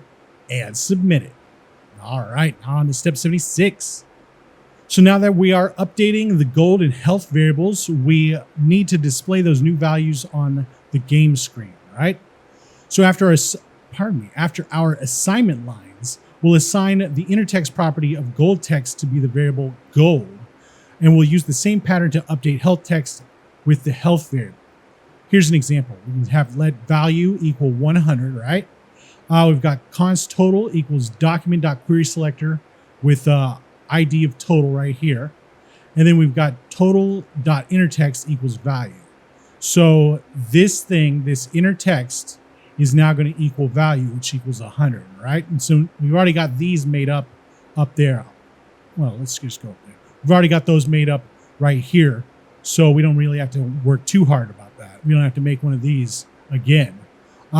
So we can test this by clicking our Go to Store button, followed by our Buy Health button. And note, our answer should only be 2 lines of code. Gotcha. All right, so we're going to say, what are we doing? Inner text property gold text. So gold text.innerText. So gold text.innerText now equals gold, right? And then we'll do health text.innerText now equals health, right? And so these now equal whatever these are after we do our calculation, right? So let's check the code. Looks good. Oh, wait, let's go check it. Go to store by health. Look at that. Gold. We're going into debt. I don't want to sell a kidney. Anyway, and submit it. All right, now we're on to step 77. So what if the player doesn't have enough gold to buy health? Well, he's going to have to get a loan, right? We should use an if statement to check if the player has enough gold to buy health. In the previous project, we learned how to work with if statements like this. So we've got const num equals 5, and then if, and then here's the condition. If num is greater than or equal to 3, we'll log whatever this says in the console, right? And if it's not greater than or equal to 3, we'll just skip it. So we're going to start by placing all the code in our buy health function inside an if statement. Okay. And then for the if statement condition, we're going to check if gold is greater than or equal to 10. All right. So we're going to do this stuff only if gold is greater than or equal to 10. So we'll say if gold is greater than 9. No, we can't do that. Greater than or equal to 10. What we'll do is we will say this stuff. So let's just take all this, cut it, paste it, and then get rid of this. Why not? And then let's move all this over just to format it. Boom. And that should be what they're looking for. Let's check the code. Looks good. Let's see if let's go to the store and buy health. Oh, look, we can't buy too much health anymore. And submit it. All right. Now we're on to step 78. So now when when a player this time tries to buy health, it will only work if they have enough money. If they don't, nothing will happen. So we're going to add an else statement where we can put code to run if the player does not have enough money. In the previous project, we learned how to do else statements like this. So we've got the if statement with if the number is greater than or equal to 5, we'll do this stuff. If it's not, we'll do this stuff, right? So we're just going to set up the else right now. Else like this with the curly braces. Drop it down like that. Check the code. Looks good. And submit it. And now we're on to step 79. All right. So inside the else statement, we're going to set text.innerText to equal you do not have enough gold to buy health. You got it. All right. So we'll do text. Whoa, move it over. Text.innerText now equals the string, you do not have enough gold to buy health. Healthy. Health. There we go. Period. Don't forget that. All right. And check it. Looks good and submit it. Actually, we can still look it up. This is the middle of the video. Bye. Look, there it is right there. All right. So now we're on to step 80. So now we're going to use const to create a weapons variable above our locations array. We'll assign it an empty array. Okay. Use const to create a weapons array, weapons variable. Okay, so we'll do const weapons now equals an empty array like this, and we'll cap it off with a semicolon like that. Let's check the code. Looks good, and submit it. All right, now we're on to step 81. So just like our locations array, our weapons array will hold objects. We're going to add 4 objects to the weapons array, each with 2 properties, name, power, right? The first should have the name set to stick and the power set to 5, all right? The second should be dagger with 30, the third claw hammer with 50, and the fourth sword with 100. All right. So let's drop this down, and we'll start off with the first object, all right? In here, we'll say name is stick. Whoa. Is the string stick. Stick. How about that? And then we'll have the comma. Comma. There we go. And then we'll say power is going to be 5. There we go. So now that we've got that, let's put a comma after this. How about that? Comma right there. Copy it from 23 to the end of 19. And then we'll paste it 3 more times at the end of 23. 1, 2, 3, like that. So we'll change the second stick to dagger. Then we'll do claw hammer on this one. Claw hammer. All right. And then on this one, we'll do sword. All right. Sword like that. We'll change sword's power to 100. We'll do 50 on the claw hammer. And then for dagger, we'll change it to 10. 10? 30. Boom. How about that? All right. So that should be good. Let's check the code. Looks good. And submit it. All right. Now we're on to step 82. So inside our buy weapon function, we'll add an if statement to check if gold is greater than or equal to 30. All right. So if we'll say gold is greater than or equal to 30, we're going to do something, all right? We'll figure out what that is in the next one. Let's check the code. Looks good, and submit it. All right, now we're on to step 83. So similar to our buy health function, we're going to set gold equal to 30 less than its current value. We'll make sure that this is inside of our if statement. Okay, gold is going to be equal to 30 less. So we'll say gold. Let's move this over. Gold minus equals 30. All right. And let's check the code. Looks good, and submit it. All right, now we're on to step 84. So the value of the current weapon variable corresponds to an index in the weapons array. The player starts with a stick, and since current weapon starts at 0 and weapons at 0 is the stick. The player starts with a stick since current weapon starts at 0 and weapons at 0 is the stick weapon. There we go. In the buy weapon function, we're going to use compound assignment to add 1 to current weapon. And the user is buying the next weapon in the weapons array. Okay, so we are going to... What are we doing? Okay, we're going to add 1 to current weapon. Okay, so in the if statement? Are we just doing that? I guess outside the if statement. Let's say current weapon plus. Let's see. Compound assignment. Oh, well, we haven't learned plus yet, huh? Plus equals 1. How about that? And then let's cap it off with a semicolon. Check it again. Okay, it should be in the if statement. Okay.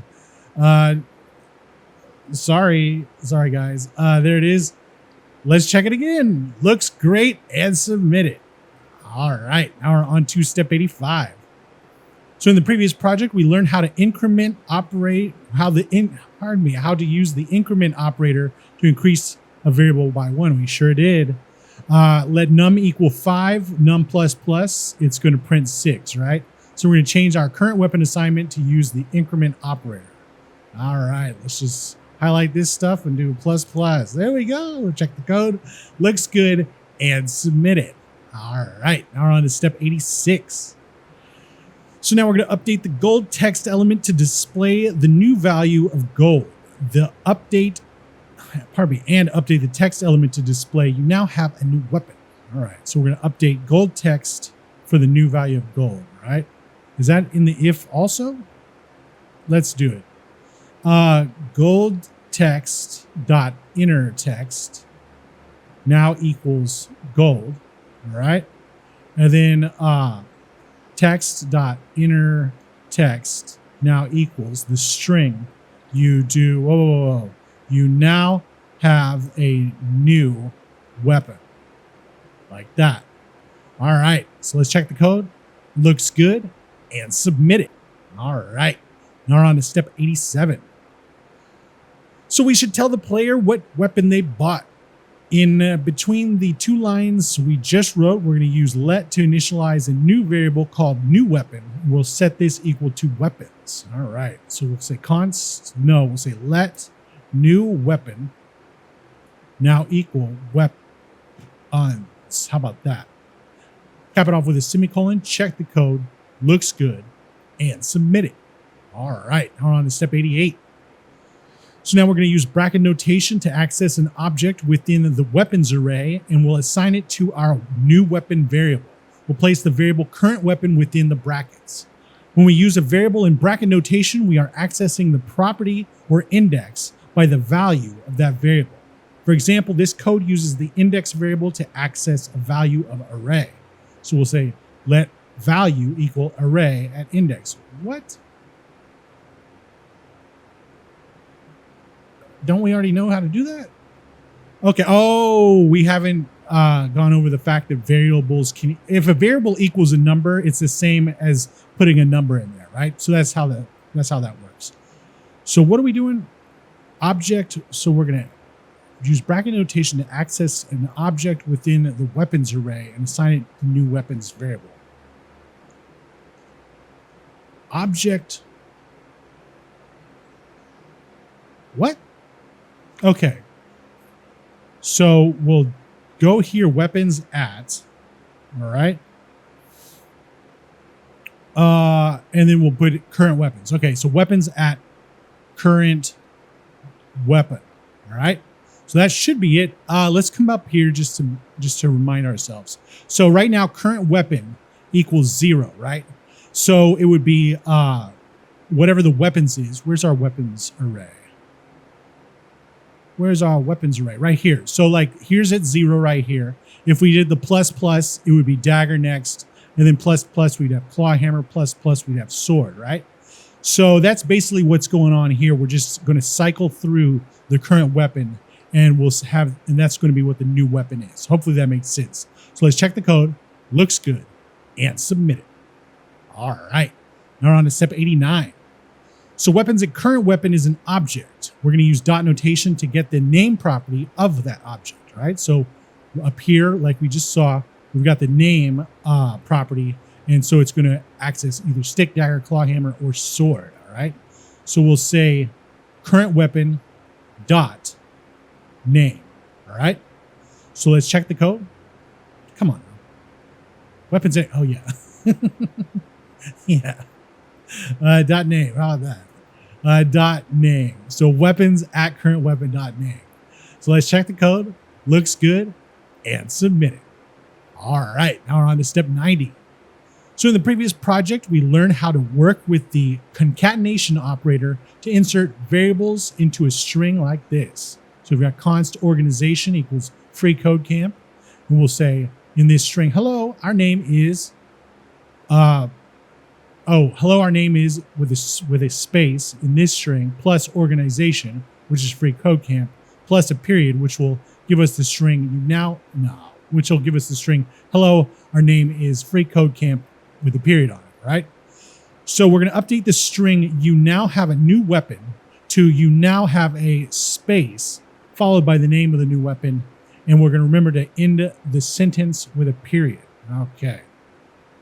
What do I update the string? This one? Okay. So you now have let's do this. We'll do the concatenation operator. So the plus sign, plus space, and we'll say new weapon plus space string period. All right.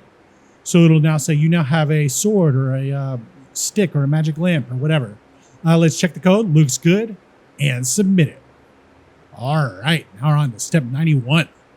So back at the beginning of this project, we created the inventory array. We're going to add a new weapon, add the new weapon to the end of the inventory array using the push method. In the previous project, we learned how to work with the push method like this. So we've got const myArray as this empty array. Then we do myArray.push new item. And so that now myArray has new item as its only element. All right. So what did it say to do again? So we're going to add new weapon to the end of the inventory array. All right. So we'll say inventory dot push new weapon. All right. We'll cap that off with a semicolon. Let's come back up here and look at inventory. I forgot when we did that. Okay. Yeah. So we've got this right here. Okay. So yeah, the new weapon is going to be pushed into there. So let's check the code. Looks good. And submit it. All right. Now we're on to step 92. And that up until now, anytime text.innerText was updated, the old text was erased. This time we're going to use the plus equals operator to add text to the end of text.innerText. We'll add the string space. In your inventory, you have colon space. And we're going to include the spaces at the beginning and the end. All right, cool. So text.innerText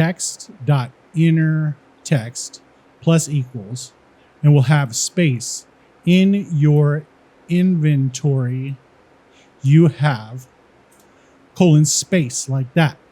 That should take care of it. Let's cap it off with a semicolon. Check the code. Looks good. And submit it. All right, now we're on to step 93. So at the end of the second text.innerText string we just added, we're going to use the concatenation operator to add the contents of inventory to the string. All right. The second text.innerText. So this one right here, plus equals the contents of inventory. So plus equals inventory. Hold on. So, all right, let's get right back here again. Let's say plus equals, no, not plus equals, plus inventory. Is that it? Check the code. Looks good. And submit it. All right. Now we're on to step 94. So now we're going to add an else statement to our buy weapon function. In that statement, we'll set text.innerText to equal this stuff right here. All right. An else statement. So we'll do an else with the curly braces. We'll say text.innerText now equals a string that says you do not have enough gold to buy a weapon, period. Too bad. You're not going on an adventure today, Chief. Or you're just going with a stick today, Chief. All right. Check the code. Looks good. And submit it. All right. Now we're on to step 95. So once a player has the best weapon, they cannot buy another one. All right. So we're going to wrap all the code in our buy weapon function inside another if statement. What? We're going to wrap all the code in the buy weapon. So all this is going into another if. Okay. And the condition should be, so the condition should check if current weapon is less than 3, the index of the last weapon. Okay. So for that, let's make the if statement first and then move that stuff in, right? So we'll say if, let's go to the beginning and tab it over, right? So if current weapon is less than 3, what we're going to do is all this stuff. So let's take all this stuff up to 92, do a Control X, highlight 90 and 89, and the end of 89, I should say, drop it off, and then let's, highlight everything from 90 to 99, tab it over 1, and is that good? Maybe let's tab this one. Let's tab this on 100 over 1. Still looks bad, doesn't it? Let's move this back. Okay, what's this for? This is for this one. All right, so let's tab this over.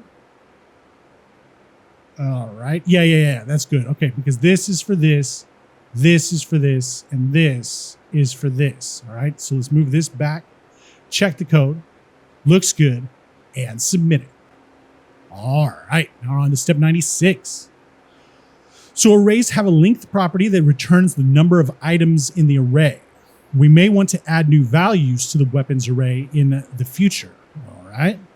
We're going to change our if condition to check if current weapon is less than the length of the weapons array. An example of checking the length of an array, my array would look like myArray.length. So yeah, we're going to use the length method on that. So we're going to say current weapon needs to be less than weapons.length. So we'll say weapons.length, just in case weapons gets more weapons. There we go. So there's that. That should be good. Let's check the code. Looks good. And submit it. All right. Now we're on to step 97. So now we have an error to fix. Yes, but I didn't know that. The current weapon variable is the index of the weapons array, but the array indexing starts at 0. Oh, yeah. So we got to do weapons.length -1. The index of the last element in the array is 1 less than the length of the array. So we're going to change the if condition to check weapons.length -1 instead of weapons.length. You got it. All right, so -1 thusly. Let's space it out real nice. Check the code. Looks good. And submit it. All right, now we're on to step 98. So now we're going to add an else statement to our outer if statement. Else to this right here. No, to this right here. All right. Inside this new else statement, we'll set text.innerText to you already have the most powerful weapon. All right. So let's do that. We'll say else. No, not. Yeah. Else right here. We'll have the block. And inside here, we'll say text.innerText now equals. You already have the most powerful weapon. Period. No. That's a exclamation point. All right. So let's check the code. Looks good. And submit it. All right. Now we're on to step 99. So once a player has the most powerful weapon, we can give them the ability to sell their old weapons. In the outer else statement, we'll set button2.innerText to sell weapon for 15 gold. We'll also set button2.onClick to the function name sell weapon. All right. So in here, we'll do that. We'll do button2.innerText, button2.innerText now equals sell weapon for 15 gold. All right. And then let's cap that off with a semicolon. And then down here, we'll say button2.onClick. So button2.onClick. OnClick. It's not camel case. Now equals sell weapon, which we still have to make, but we already know that, right? So let's check the code. Looks good. And submit it. All right. Now we're on to step 100. So we're going to create an empty sell weapon function. You got it. Const sell. No, we're not doing const on this one. We're going to do function sell weapon with the, what are those things called? Parentheses. And then we'll have the code block right there. Check the code. Looks good. And submit it. All right. Now on to step 101. So players should not be able to sell their only weapon. Inside the sell weapon function, we should add an if statement with the condition that checks if the length of the inventory array is greater than 1. All right, so it makes sense. So we're gonna see if the length of inventory array. We're gonna do an if. Okay, so we'll do an if, and we'll see if inventory length is greater than 1. All right. Then we'll have the little curly braces like this. Check the code. Looks good. and submit it. All right. Now we're on to step 102. So inside the if statement, we're going to set gold equal to 15 more than its current value. We'll also update gold text.innerText to the new value. All right. So we're going to set gold equal to 15 more. So gold plus equals 15. All right. And gold text.innerText is now gold. All right. So let's check the code. Looks good. And submit it. All right. Now we're on to step 103. So the next step is to create a variable called current weapon. Did we not already do that? Well, whatever. So notice that we already have a current weapon variable elsewhere in the code. Yeah, that's what I thought. Noticed. All right. So let's come back down here. So scope. Oh, this is about scope again. Remember the local scope and the block scope and the global scope, right? So scope is the term used to describe where a variable can be accessed. If a variable is declared inside of a code block, of a block of code, it is only accessible to the code inside that block. And this is called block scope or local scope, remember? So we've got let num equal 1. If num is strictly equal to 1, we'll say let num equal 2.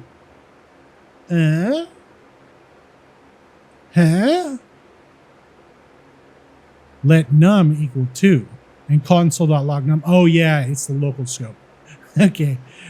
So this num is going to be 2. This num right here is going to be 2 because it's the local scope num. And then when we do a console log on this num outside of the if block, it's going to be 1 because this one's referring to this one. So this one refers to, so this one refers to this one. And this one and this one refer to this one, all right?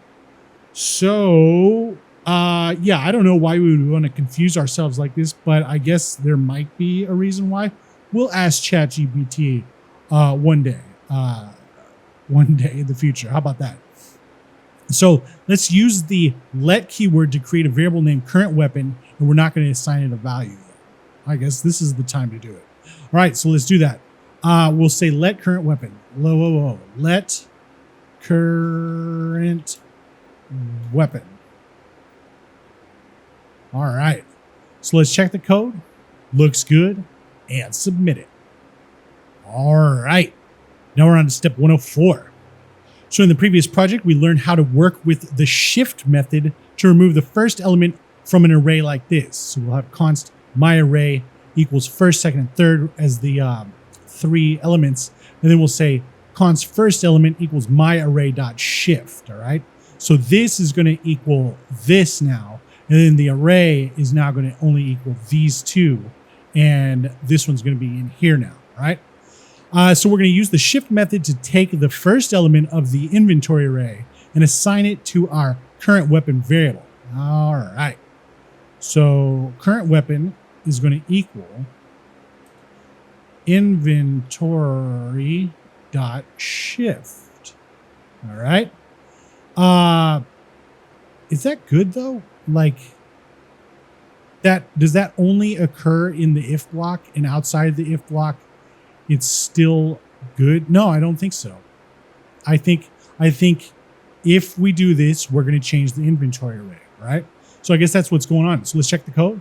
Looks good. And submit it. All right. Now we're on to step 105. So after our current weapon, we're going to use the concatenation operator to set text.innerText to the string you sold a space, then the current weapon, then the string period. All right. So let's do that. Let's say text. Whoa, one more over. Yeah. Okay, here we go. Text.innerText now equals string you sold a space plus space plus string period. And we'll have current weapon in between here. So let's just take current weapon here and drop it off here. All right. Let's check the code. Looks good. and submit it. Can we check this yet? Can we? Oh, we don't have enough gold yet. And submit it. All right. Now we're on to step 106.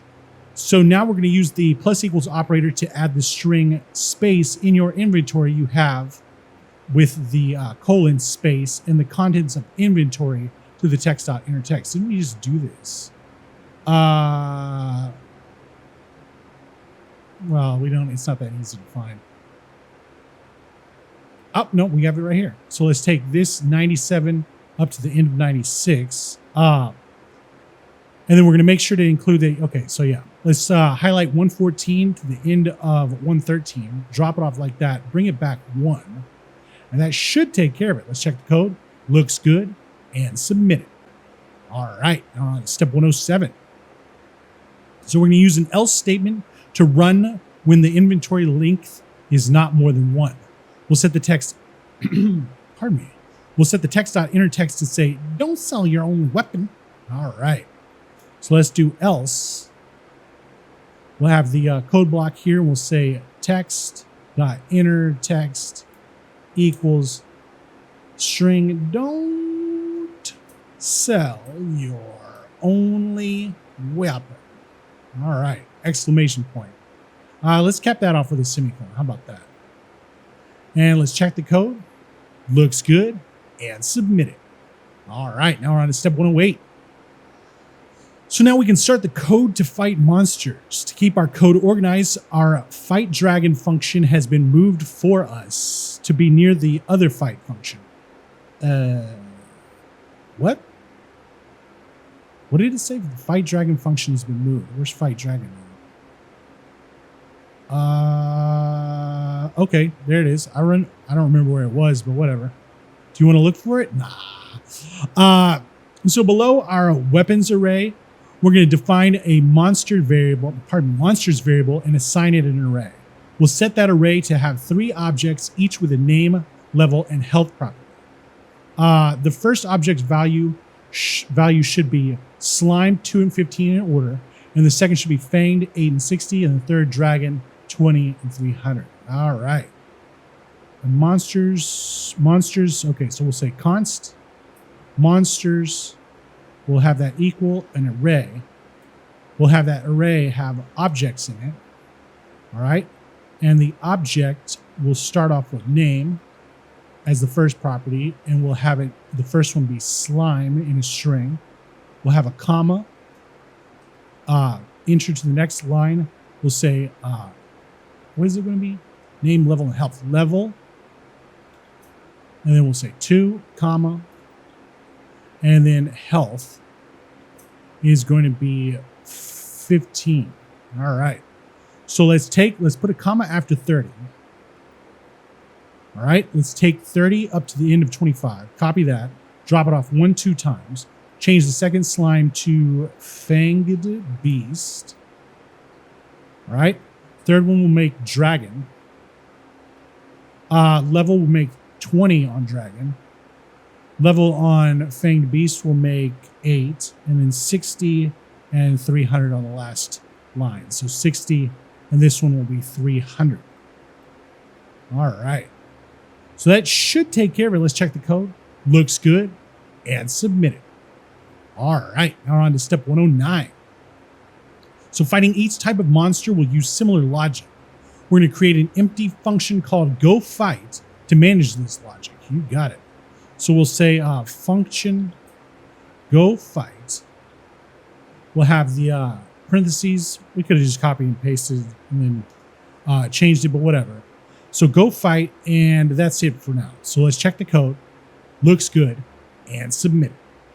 All right, now we're on to step 110. So in our fight slime function, we'll set fighting equal to 0, the index of slime in the monsters array. Gotcha. We'll remember that we already declared fighting earlier in our code, so we do not need let or const here. Let's go see. Not that I need to extend these videos out anymore. This is going to be like a 2-hour video. Plus, what's going on with this? Okay, so yeah, we got fighting right here. We didn't have it equal anything. So we'll come down here and we're going to make fighting equals 0. So fighting now equals 0, semicolon. And on the next line, we'll call the go fight function. Oh, okay. So go fight like that. And cap that off with a semicolon as well. Let's check the code. Looks good. And submit it. All right, now we're on to step 111. So following the same pattern as the fight slime function, we're going to use that code in the fight beast and fight dragon functions. We'll remember that beast is at index 1, and dragon is at index 2. Also, we're going to remove the console.log call from our fight dragon function. You got it. All right. So yeah, let's just take this stuff in fight slime. Let's take it from 35 to the end of 33. Copy that. Let's drop it off by highlighting 39 and 38, and the end of 38, I should say. And all of 144, 139, you know what I mean. 144 and 143, drop it off like that, right? So this one's going to be one fight beast. Whoa, what's that? What's that? I pressed F1. Okay. I didn't know that happened. Anyway, so fighting on fight beast is going to be 1 for index 1, and then fight dragon is 2 for index 2. What is that? What is all this? What is all this? Delete word, delete line. Interesting. We might have to go through that at some point. Let's check the code. Looks good. And submit it. All right. Now we're on to step 112. So at the end of our code, we're going to create 2 empty functions named attack and dodge. All right. So let's take 150 all the way up to 146. Let's copy that. Let's highlight 152 all the way up to the end of 150. Drop it off 2 times like that. We'll change the first go fight to attack. And then the second one will do dodge. So dodge, just like that. Let's check the code. Looks good. And submit it. All right. Now we're on to step 113. So we're going to add a new object to the end of the locations array. Following the same properties as the rest of the objects, we'll set name to fight, button text to an array with attack, dodge, and run, button functions to attack, dodge, and go town, and text to you are fighting a monster. All right. So let's take all of 160 up to right before the comma on 154. Copy that. We'll drop it off. Did I say 160? All right. 60, 54. Anyway, whatever. Drop it off like that, right? So we'll change cave to fight. All right. So we'll start with fight. Then we're going to have attack, dodge, and run. All right. So attack, dodge, and run right here. Attack. Change this one to dodge. Dodge. And this one's going to be run. All right. And then we're going to say attack, dodge, and go town. Okay. So we got go town there. We'll just do attack and dodge. All right. So we're going to have to make the dodge and the attack, what are these things called? Functions in a little later thing. But let's also do you're fighting a monster. So you are fighting a monster. All right. So let's check the code. Looks good. And submit it. All right. So now we're on to step 114. So in the go fight function, we're going to call our update function with the 4th object in the locations, in locations as an argument. All right. So update with locations at 4. Update locations at 4 is the argument. All right. Let's cap this thing off with a semicolon. With a semicolon. Check the code. Path of 4th. Oh. 3 equals 4. 3 equals 4. Anyway, check the code. Looks good. And submit it. All right. Now we're on to step 115. So below our update call, we'll set the monster health to be the health of the current monster. We can give this value, we can get this value by accessing the health property of monsters at fighting with a dot notation. Okay. Let's do that then. We'll say monster health equals health property, monsters at fighting dot health. Hopefully that works. So monsters is the array, fighting, like we established way up here. Fighting is going to be a number between, oh, we didn't establish it there. Where's fighting? So hard. Where's fighting? Fighting is either going to be 0, 1, or 2, all right? So one of those monsters at fighting, and then we'll get the health property of it. So the monsters are here. So the health properties. So these things right here, right? Just to remind you. So let's check the code. Looks good. And submit it. All right. Now we're on to step 116.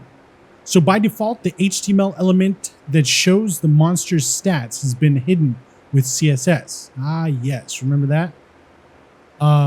Right. No. We made all these. Right here, display none, right?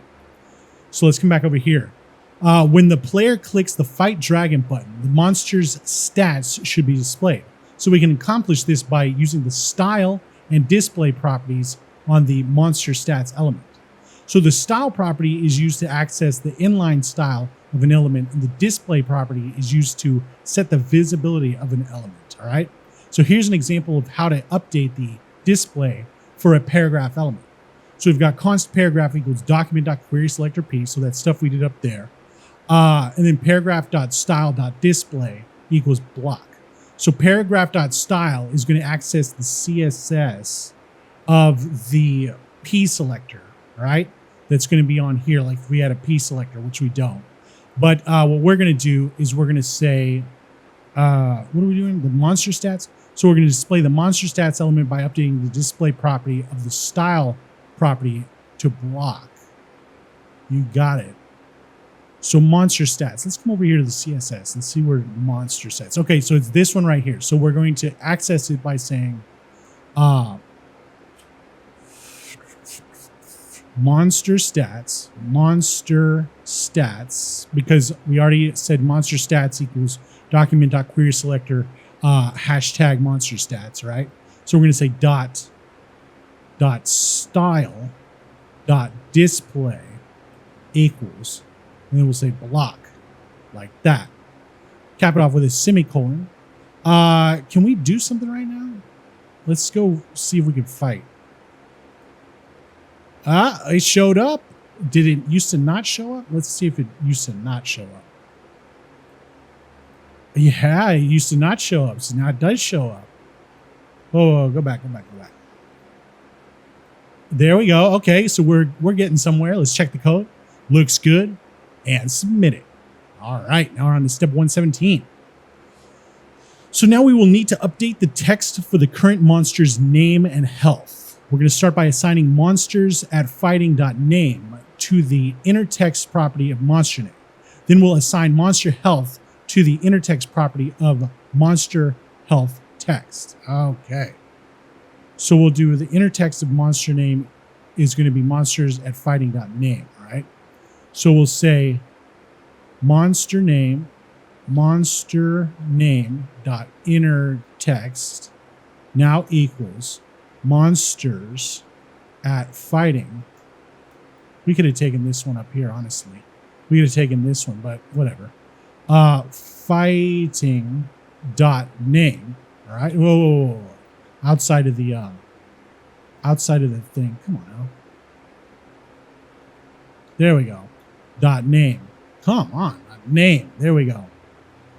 And then we're going to set the inner text of monster health text. Okay. So let's do monster health text. Monster health text dot inner text now equals monster health, right? So this is gonna equal what this is, and this is gonna equal the name of whatever monster we're fighting, right? So there's that. Let's see if it let's go to cave. Fight this. Look at that. Monster named Slime, health 15. That looks good, huh? Check the code. Looks good. And submit it. All right. Now on to step 118. And now we can build the attack function. Pardon me. First, we're going to update the text message to say the monster name attacks, replacing monster name with the name of the monster. Remember, we can use concatenation operator for this, all right? Yes, we can. So let's do that. Text.innerText. Okay, so we'll say text.innerText. Text.innerText now equals. We'll have quotes, the space. Then we'll do plus, space plus, space plus, space, string, attacks, period, all right? And in the middle of this, we're going to do the monster name, which is going to be the monsters at fighting.name. So we'll just take this right here, copy that. We'll just drop it off in the middle of this. And that should take care of it. What are we doing? Attack function, text. All right, so let's go attack it. Why not, you know? Attack. The slime attacks. Let's put a space there. Let's do it one more time. Go to cave, fight the slime, attack. The slime attacks. Looks good. Check the code. Looks good. And submit it. All right. Now on to step 119. So on a new line, we're going to use the addition assignment operator, the plus equals, to add the string space. You can attack it with your weapon like that, right? So to the text value replacing weapon with the player's current weapon. Additionally, we can remember that this line of text starts with a space, so it will display property. All right, so we'll say text.innerText, text.innerText plus equals, and then we'll say space, you attack it with your space. All right, then we'll do outside of the quote, space plus, space plus, and then we'll have the double quotes, period, inside there, and we'll cap it off with a semicolon. So in between here, we're going to get the weapon. And I think that's current weapon. Weapons at current weapon, I think. Let's try that. I don't see it anywhere. Maybe it's just current weapon. Is it just current weapon? Let's try that. And if that's not it, we'll try something else. Drop this off. Did it say anything? Yeah, drop this off. Whatever. Current weapon. Current weapon. Let's see. No. Current weapons at current weapon diamond. Okay, you got me. Let's wrap this up in a set of brackets. We'll say weapons at current weapon. Go to the end of this and say dot name. All right. So it's accessing. Where are we? Weapons at current weapon, which is going to be either 0, 1, 2, or 3.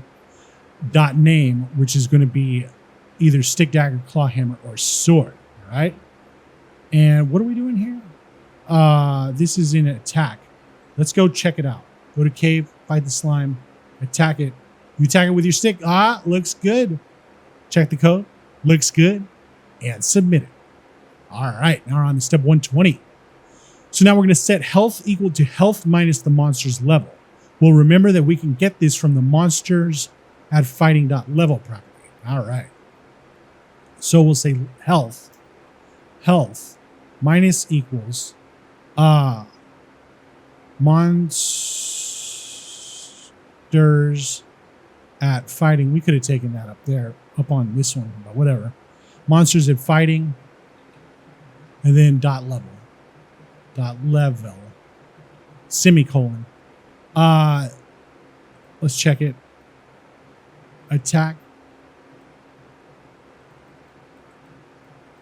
Nothing's happening. Let's check the code.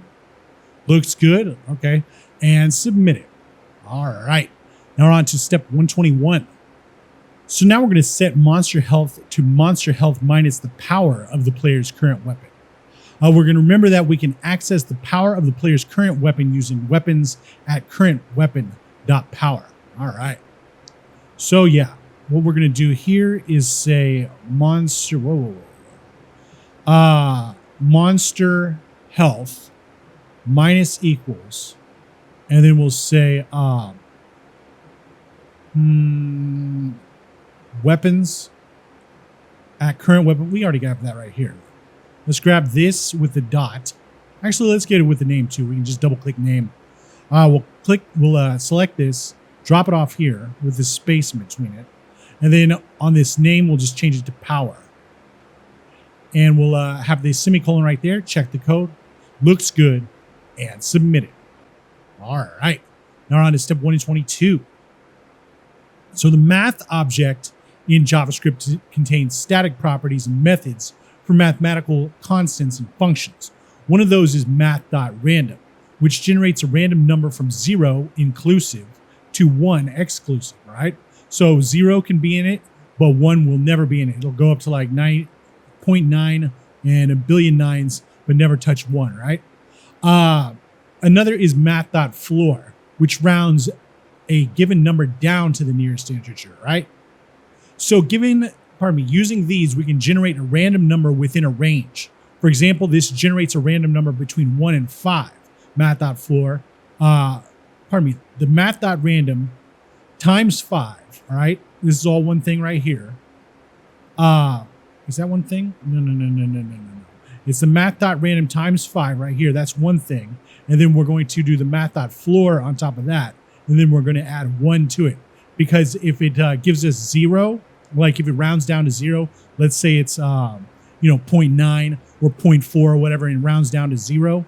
What am I trying to say here? If we add 1 to it, it'll give us 1, right? Just like if it rounds down to 4 and we add 1 to it, it'll give us 5, okay? So following this pattern, we're going to use the addition operator, the plus sign, to add a random number between 1, and the value of XP to our monster health minus equals weapon at current weapon.power thing, right? So we're going to use the addition operator to add a random number. Okay, so let's add. And then we'll do the math.random, all right? And then we're going to multiply it by XP,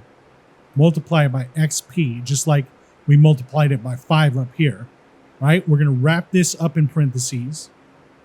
And this is going to be part of the math.floor call, math.floor, all right? So we're doing math.random times XP, and then we're doing the math.floor of that. And then we're going to add 1 to it, plus 1. And that should take care of business. Let's see. Yes, it does. Looks good. And submit it. All right. Now we're on to step 123. So we're going to update health_text.innerText and monsterHealthText.innerText to equal health and monster health. All right. So health text and monster health text. Okay, so let's do that. Do we got that sitting around over here? Monster health text. Health text. Well, at least we got this one. So let's take this one and let's drop it off 2 times like this. 1, 2. Let's take the health text, the monster and the H off that one, and just give a health text like this. And then we'll change it to equal health, health, right? And then that should be good right there with the monster health text. So let's check the code. Looks good. Actually, I think we can test it out now that we've got the inner text sorted out. So let's fight the slime. Attack it. Aha, look, it went down. Look, it went down right there. So did our health. Good. Attack it again. Went down some more. Attack it again. Now we're fighting a zombie. Anyway, and submit it. All right. So now we're on to step 124. And we're going to add an if statement to check if health is less than or equal to 0. And if it is, we'll call the lose function, which we still have to make. All right. So let's separate it from these this stuff right here. And let's say if. Whoa.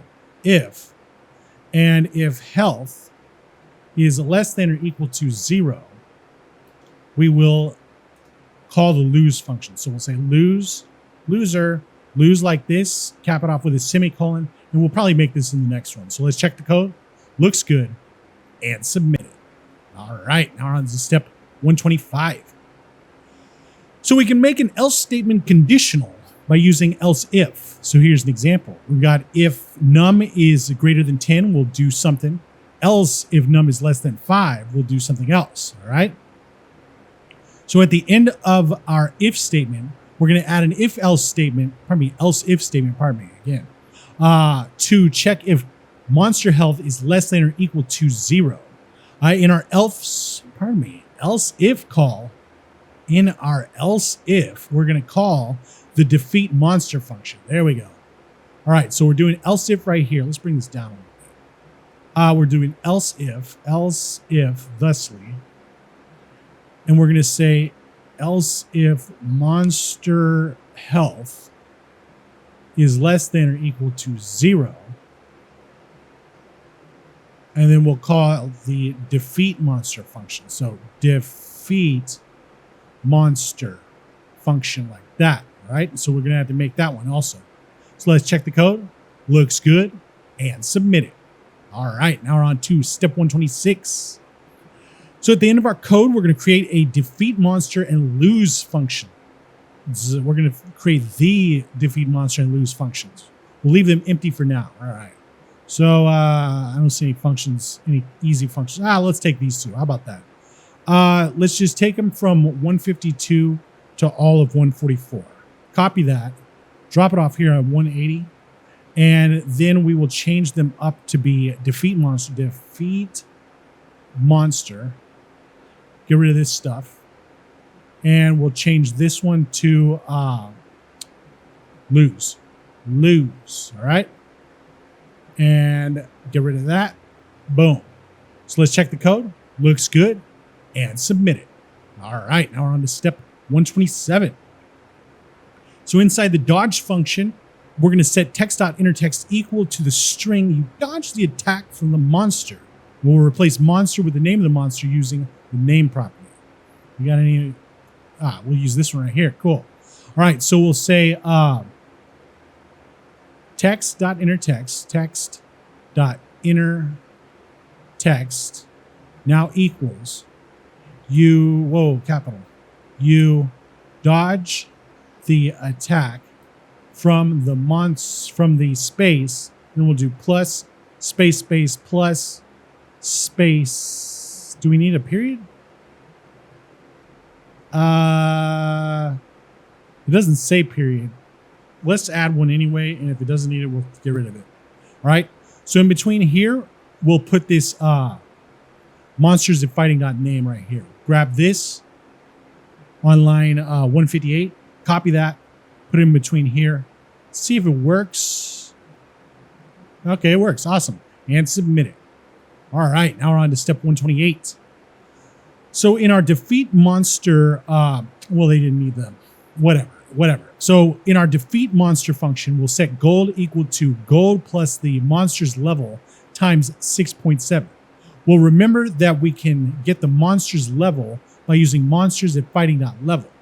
So here's an example of setting num to num plus 5 times 8. So we would say num plus equals 5 times 8. We're going to use math.floor to round down the results. Okay. Pardon me. All right, so in our defeat mode, we're going to set gold equal to gold plus the monster's level times 6.7. So gold plus equals monsters at fighting.level. Let's see if we got one of those. Let's just take the name and change it to level. All right, level. And then we will say times, where's times? Times 6.7, 6.7. All right. And then we'll wrap this whole thing up in parentheses. Not like that, like that. We'll say math.floor on that, math.floor, like that. And that should work. Let's cap it off with a parenthesis, pardon me, with a semicolon. Check the code, looks good, and submit it. All right, now we're on to step 129. So now we're going to set XP to XP plus the monster's level. So we'll say XP plus equals monster level. So we'll grab this monsters at fighting.level right here. Drop it off like that. Cap it off with a semicolon. Check the code. Looks good. Submit it. All right, now we're on to step 130. So now we're going to update gold text and XP text to display the updated values. All right. We got anything easy? Nope. So we'll just do that. So we'll do gold text.inner text gold. Whoa. Gold text.inner text now equals gold. And we'll do XP text.inner text now equals XP. All right. So let's check the code. Looks good. Actually, let's test it out. Go cave, fight the slime, attack. Oh, come on. Did we get XP out of it and gold? Yeah, we did. Look at this. Look. Give me more until I'm almost dead. All right. And submit it. And now we're on to step 131. So now we're going to finish the delete monster function by calling the update function with locations at 4 as the argument. So, we're going to call the update function with locations at 4. So we'll do update right here. Update. How about that? Updata. Come on now. With locations at 4. Locations at 4. All right. So that should take care of it. Let's check the code. Looks good and submit it. All right, now we're on to step 132. So our locations array doesn't have a 5th element. So locations at 4 doesn't work, believe it or not. We're going to add a new object at the end of the locations array following the same structure as the other objects. We'll set name to kill monster, set button text to an array with 3 go to town square strings. And we're going to set button functions to an array with with 3 goTown variables. We'll set text to the monster streams arg as it dies. And we gain experience. You gain experience points and find gold. There we go. All right. So let's take this one right here. This last one. And let's take it from 66 up to the end of 60, but including the comma. Drop it off like this. And what are we calling this? Kill monster. So, okay. So we'll call the name kill monster. We'll say go to town 3 times. Go to town. All right. Let's take this, copy it, double click dodge, double click run, paste on both. Then we'll do the go town function on both of these. Let me bring this down.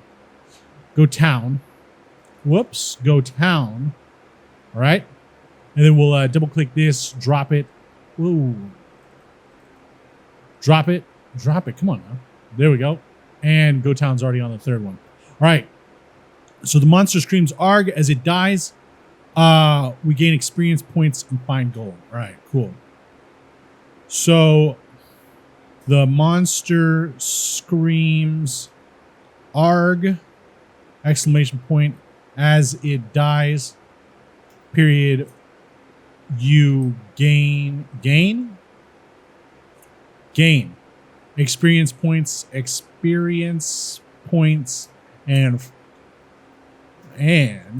find gold. There we go. That should take care of it. Let's check the code. No. Go to town square. Oh yeah, don't forget that. Square. There we go. Just a little bit of maintenance, right? There we go. Let's check it again. Looks good and submit it. All right, now we're on to step 133. So the word arg should have quotes around it. Besides escaping quotes, there's another way we can include quotation marks inside a string.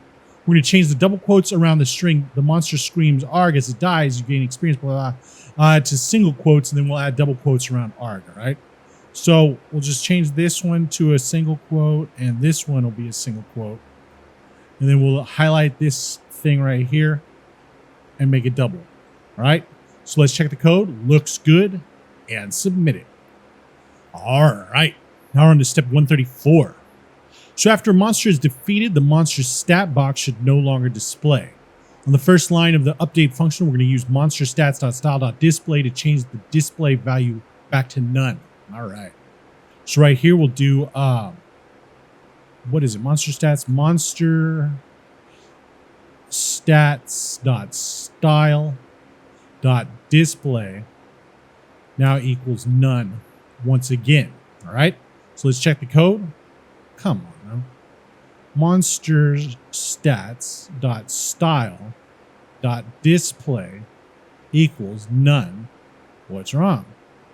Did I spell it? Monster stats.style.display equals none.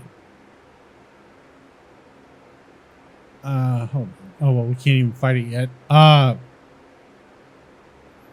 Maybe it needs to be a string. Check it. Looks good. And submit it. All right. Now we're on to step 135.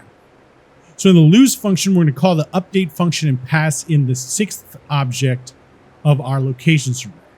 We're going to note that we haven't created this one yet. All right. So we'll do update at locations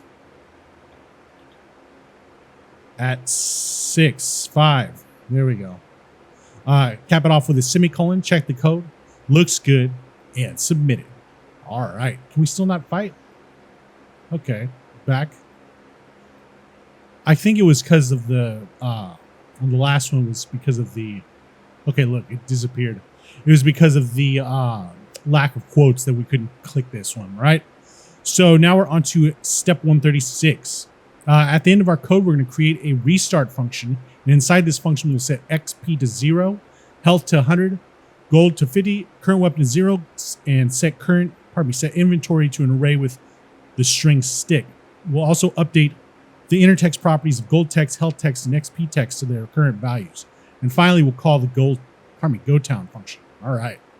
So let's do that. We'll say function restart, and then we'll say all this stuff. So we're just going to go take all this stuff from up here. All right. So we'll get, come on now. This stuff. All right. We'll get all these from 4 to 1, all of that. We'll hold down Alt when we select the other ones. What else are we getting? Health, gold, current weapon, inventory to an array with stick. All right, so let's get this one. And then we'll get the XPs and the healths and all that stuff. So we've got gold and health right here. Is it the XP text or is it the inner text? Inner text properties of gold text. Okay, so the inner text. So these two right here, hold down Alt. And then the last one is down here, XP text, this one. Hold down Alt some more. All right, copy all that and let's throw it all in here. All right, let's move these over, move these back. All right, and that should take care of it. Let's check the code. Come on now. GoTown, oh yeah. And then let's call the GoTown function. GoTown function thusly.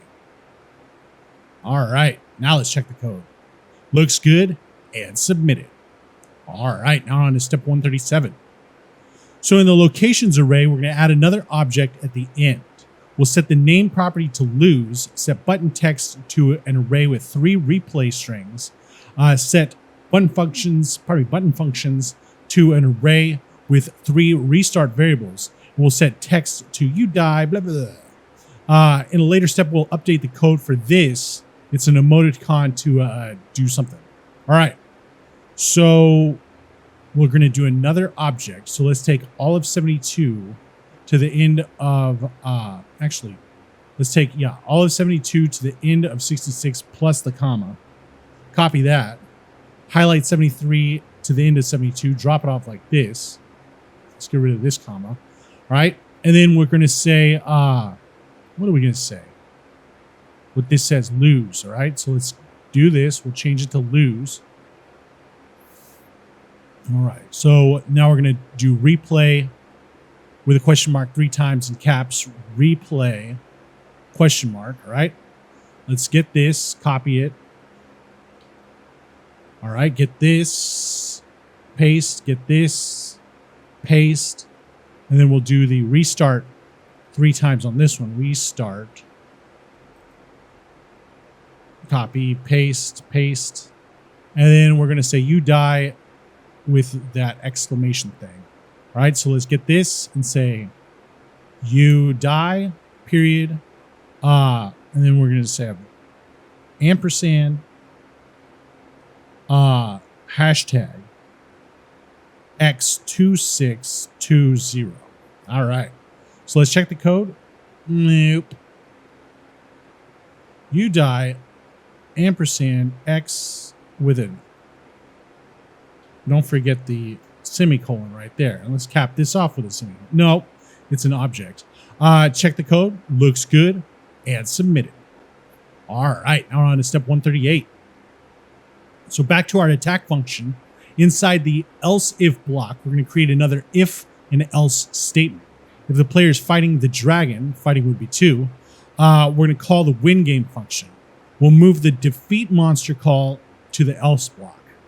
For this step, we're going to need to use the strict equality operator to check if fighting is equal to 2. Okay. So, back to our attack function. Inside the else if, we're going to create another if else statement. Inside the else if, right here. All right. So we'll say if fighting at 2, if fighting triple equals 2, what we're going to do is call the win game function. So say win game, which we still have to make. And there's that. Else,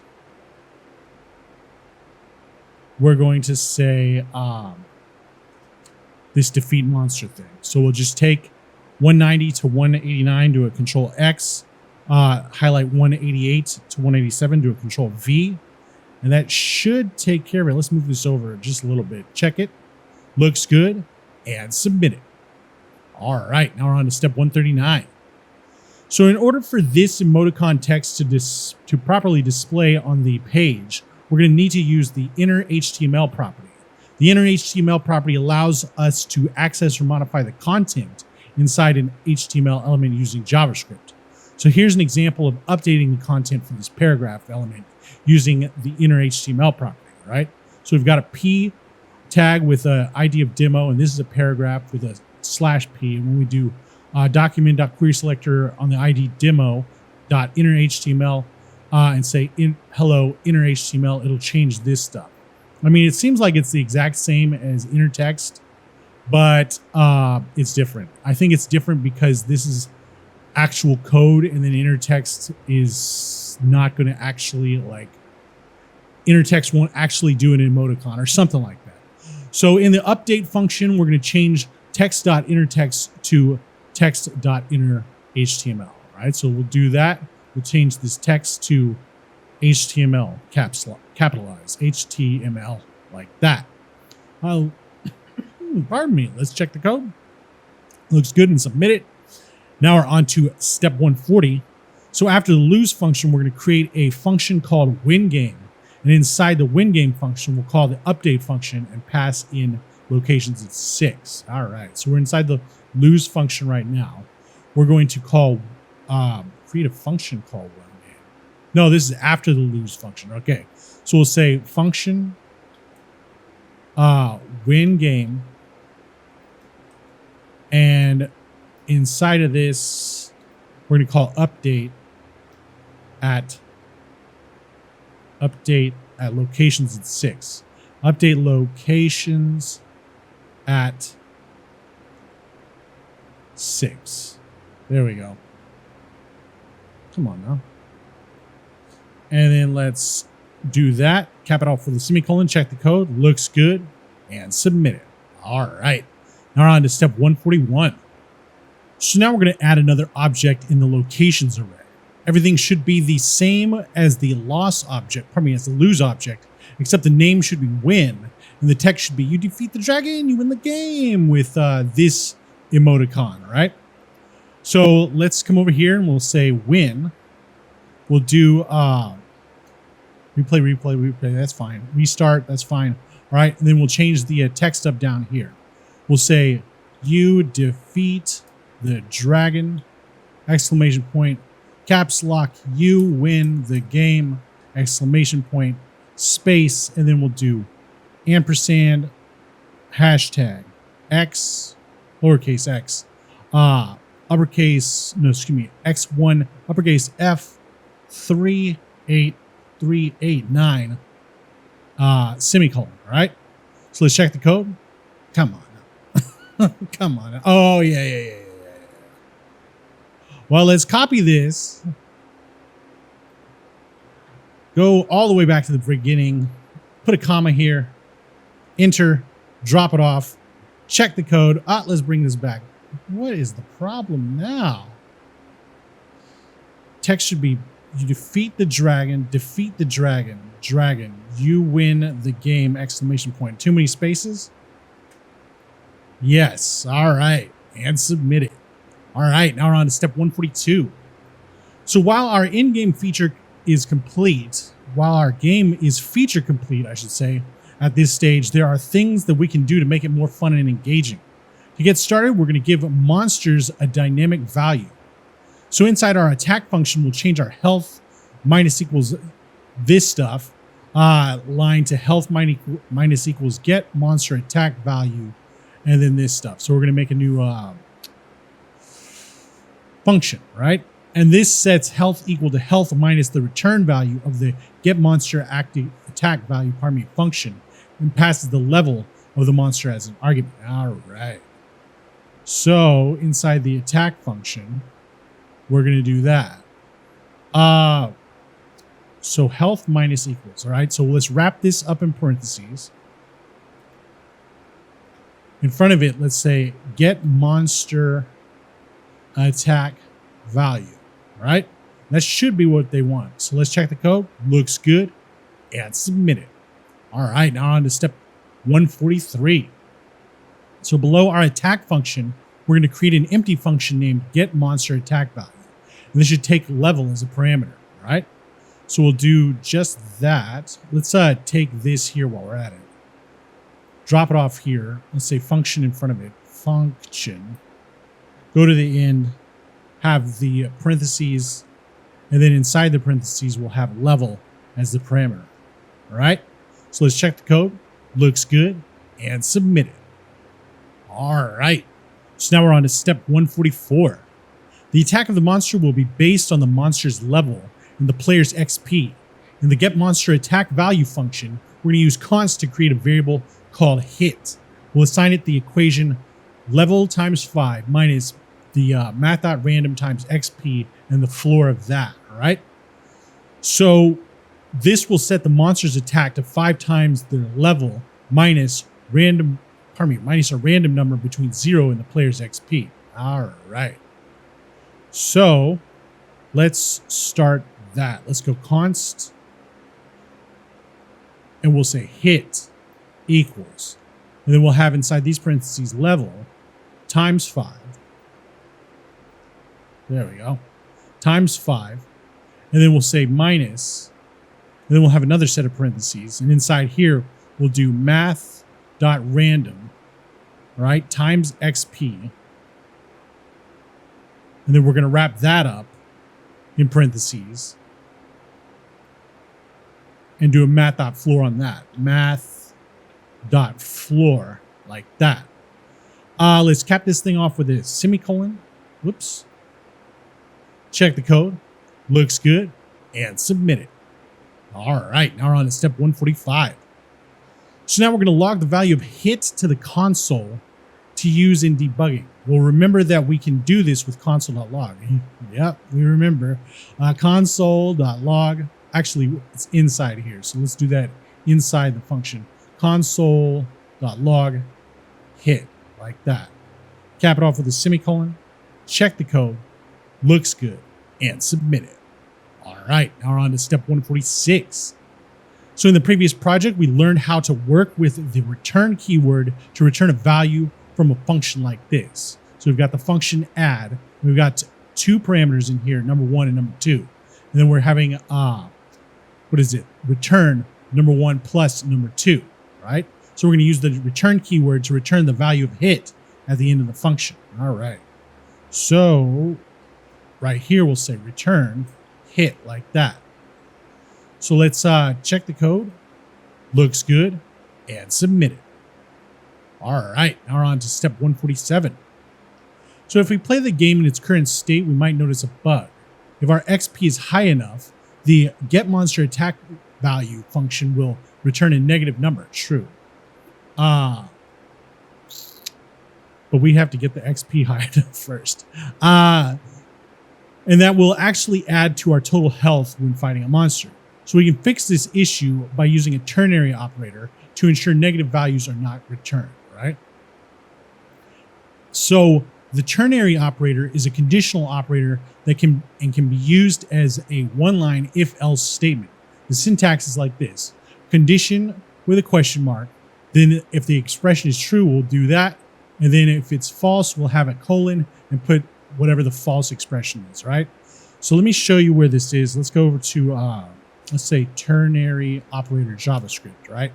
If you need to look this up and you don't want to go back to Free Code Camp to try to search it out, it's just right here, and it'll tell you basically what to do. So right here it says get fee is member, right? So if they are a member, the fee is going to be $2, and if they're not a member, the fee is going to be $10, right? So get fee true, they're going to get $2. Get fee, if it's false, they'll get $10, and if it's null, they'll also get $10. Anything falsy goes over to this expression. So it's basically, it's just like an if statement. So if this, do this, else do that. That's exactly how it is. It's a one-line if statement, right? So let's come back down here. So here's an example of returning a value using an if-else statement, and a refactored example using a ternary operator. So here, if score is greater than 0, we'll return the score. Else, we'll return default score, whatever that means. And if we're just using the ternary operator, it's the same thing. We've got if score is this, we'll return this, all right? And if not, that's what this colon's for, we'll return this, all right? So that's exactly how that works. In the getMonsterAttack value function, we're going to change return hit to a ternary operator that returns hit if hit is greater than 0, or returns 0 if it's not. All right. So yeah, right here, we're going to say hit is hit greater than 0. If hit is greater than 0, question mark, we'll return hit. If not, we'll return 0. And that's exactly how that works. Real simple stuff. Helps save a lot of space, all right? So let's check the code. Looks good. And submit it. All right, now we're on to step 148. So in our attack function, below the health variable, we're going to create an if statement. We'll set the condition to call the isMonsterHit function. All right. So below the health variable, we'll create an if statement. Below the health variable right here, we'll do the if statement, right? So we'll say if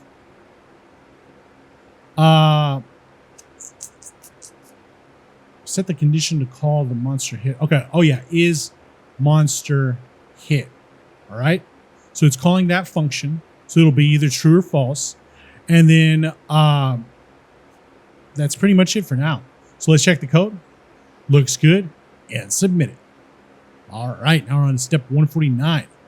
So now we're going to move our monster health assignment to our if block. Monster health. All right. So we'll take this 188 to 187. We'll do a control X. We'll highlight 186 to the end of 185. Do a control V. Let's move this over 1. All right. Check the code. Looks good. And submit it. All right. Now we're on to step 150. So now we're going to add an else statement to the first if statement inside our attack function.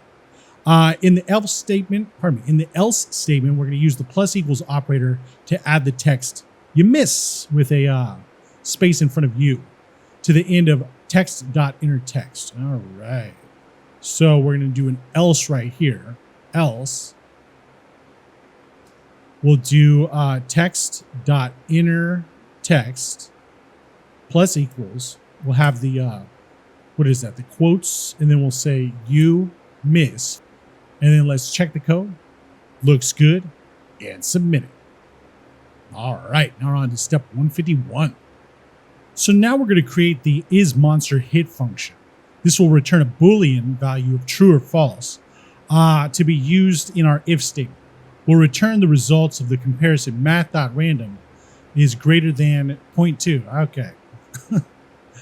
So, yeah, we'll say if.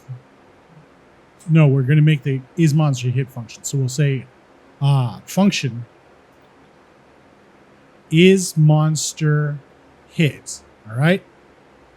And for this one, we'll say if math.random is greater than 0.2. So there's an 80% chance that the monster is going to be hit and 20% it's not. All right. So let's, I think that's good. Let's check the code. Nope. Oh, yeah. Don't forget the curly braces. All right. Check the code. Nope. Come on now. If math.random is greater than a 2, it should return the result. Return. What? Okay. How about this? Let's say return math.random is greater than 2.2. Let's try that. Check it. All right. Looks good. And submit it. All right. Now we're on to step 152. Pardon me.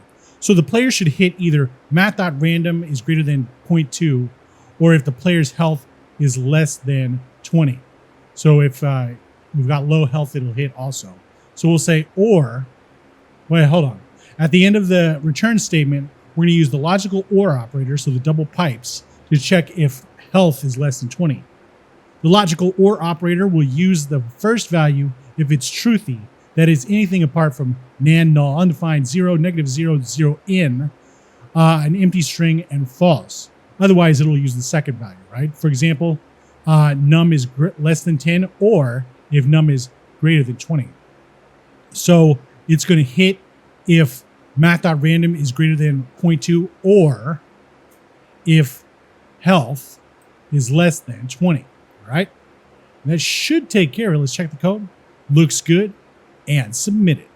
All right, now we're on to step 153. So in every attack, there should be a chance that the player's weapon breaks. At the end of the attack function, we're going to add an empty if statement with the condition math.random is less than or equal to 0.1. Okay, so a 10% chance that the weapon's going to break. Great. All right, so let's do, what are we doing? At the end, we're going to add an empty if statement with that, right? So if, and we'll say math.random, math.random is less than or equal to 0.1. All right, we'll do something. So let's check the code. Looks good, and submit it. So now we're on to step 154. So we'll use the plus equals operator to add this string right here, your weapon breaks, with a space in front of it, to the end of text.innerText. We'll replace weapon with the last item in the inventory array using inventory.pop, which will remove the last item in the array and return it so it appears in the string. All right. So yeah, we'll do plus equals to the text.innerText. All right, cool. So let's do text.innerText plus equals. And then we'll have your, and then we'll have a space, and then we'll do plus space plus space breaks, space breaks, period. Anything else? No. Okay, cool. So in between here, we're going to do the, what is it? The inventory.pop. All right, so we'll do inventory.pop like that. All right. That should take care of it. Let's check the code. Looks good and submit it. All right, now we're on to step 155. So we're going to remember that the increment operator, the plus plus, can be used to increment a variable's value by 1. There's also a decrement operator, the minus minus, that can be used to to decrease a variable's value by 1. For example, we can have let num equal 10. If we do num minus minus and then log it, it'll be 9. All right. So we're going to decrement the value of current weapon in our if statement after we update the text. So yeah, right here we'll do current weapon minus minus. Current, come on now. Current weapon minus minus. All right. So let's check the code. Looks good and submit it. All right, now we're on to step 156. So we don't want a player's only weapon to break, and the logical AND operator checks if two statements are true. So we're going to use the logical AND operator, the AND, to add a second condition to our if statement. The player's weapon should break only if, inventory.length does not equal 1. All right. So here's an example of an if statement with two conditions. So if first name equals Quincy and last name equals Larson, we're going to do something, right? So let's do that. We're going to do this as the second condition in the if statement. So we'll do and. And what else did it say? The player's inventory.length does not equal 1, okay? So we'll do inventory.length does not equal 1. All right, so that should take care of it. Let's check the code. Looks good and submit it. All right, now we're on to step 157. So now we can add a small Easter egg or hidden feature to our game. We're going to create a new function called Easter egg, which calls the update function with locations at 7 as the argument. All right. So we'll say function Easter egg. All right. And we're going to say update locations at 7. Right. And we'll make locations at 7 in just a little bit. So let's check the code. Looks good and submit it. All right. Now we're on to step 158.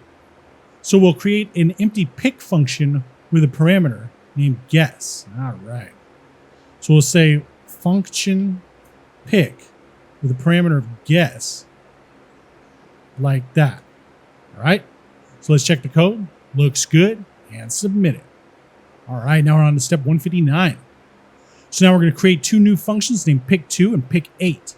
Inside each of these, we're going to call the pick function and pass either 2 or 8 as the argument, depending on the function name. All right. So we'll say, let's just grab this. Copy that, drop it off 2 times. All right. Let's call it pick2, pick2. And this next one, pick8, pick8. All right. And we're going to pass either 2 or 8 as the arguments, 2 or 8. All right. What? As the parameters. What?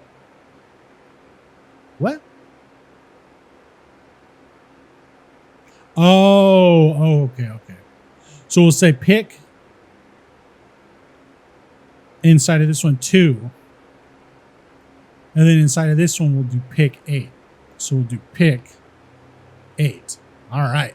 So that should be it. Let's get rid of that. Check the code. Looks good and submit it. All right. Now we're on to step 160. So we're going to add another object to our locations array. We'll set the name to Easter eggs. We'll set button text to an array with the strings 2, 8, and go to town square. We'll set button functions to an array with the variables pick2, pick8, and go town. and text to you find a secret game, pick a number, and all this stuff. All right.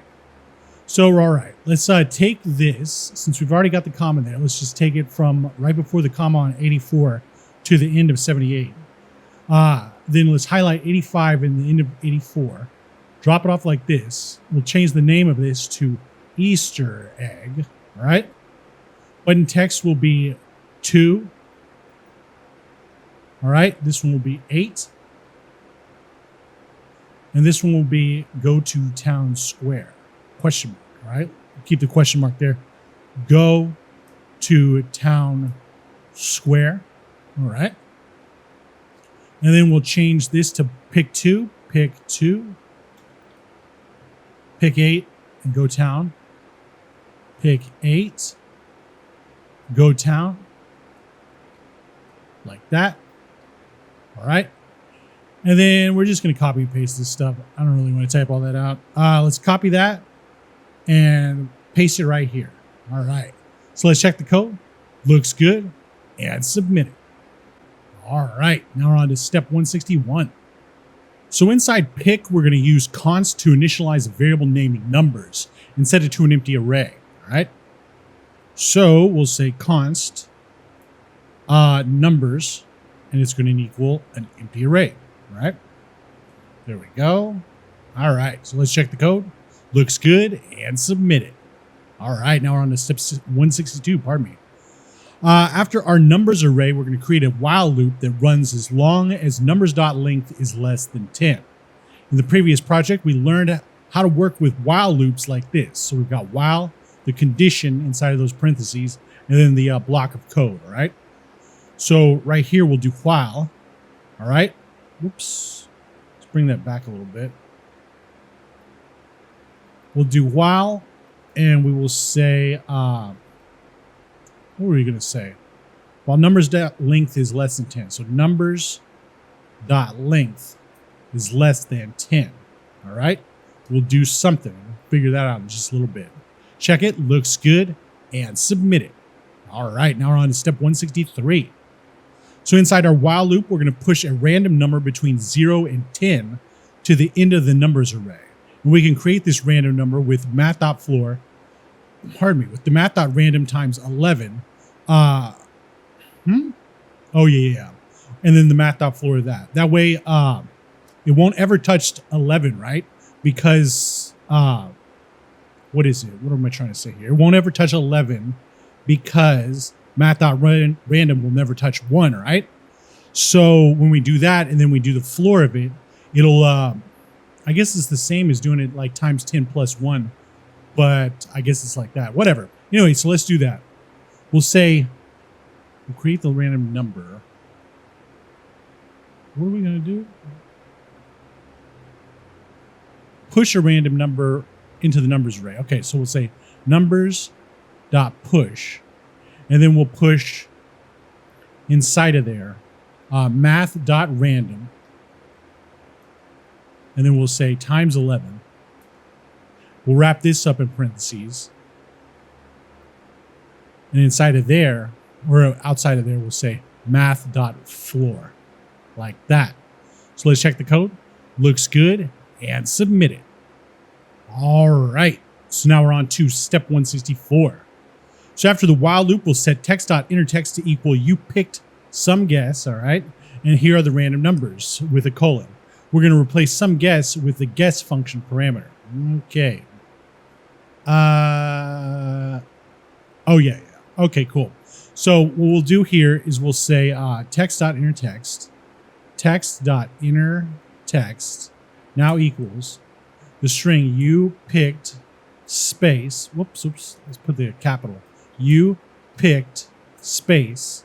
Then we'll do a plus space plus space and then period space in the string. Here are the random numbers, colon. All right. So right here, we're going to push guess like that. And so it's going to put the parameter, which is going to be either pick 2 or pick 8, into here. All right. Hopefully that's what happens. So let's check the code. Looks good. And submit it. All right. Now we're on to step 165. So at the end of the string, before the final quote, we're going to insert the new line escape character. So this \n, pardon me. This will cause the next part we add to text.intertext to appear on the new line. All right. So at the end of the string, before the final quote, so right here, we'll do a \n like that. All right. So let's check the code. Nope.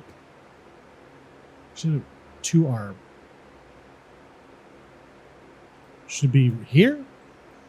Okay, there we go. So yeah, no space between the colon and the \n. So submit it. Now we're on to step 166. So in the previous project, we learned how to work with for loops like this. So we've got for let I equals 0 while I is less than 5. We'll do I++, and then we'll have a code block that goes 5 times. Well, actually 4 times because it won't touch 5, right? No, it'll do it 5 times because 0, right? Whatever. So the for loops are declared with 3 expressions separated by semicolons. For A, B, and C separated by semicolons like this, where A is the initialization expression, B is the condition, and C is the final expression, all right? So in this step, we're going to create a for loop where I is initialized to 0. The loop runs as long as I is less than 10, and I is incremented by 1 after each iteration using the increment operator, the ++. All right.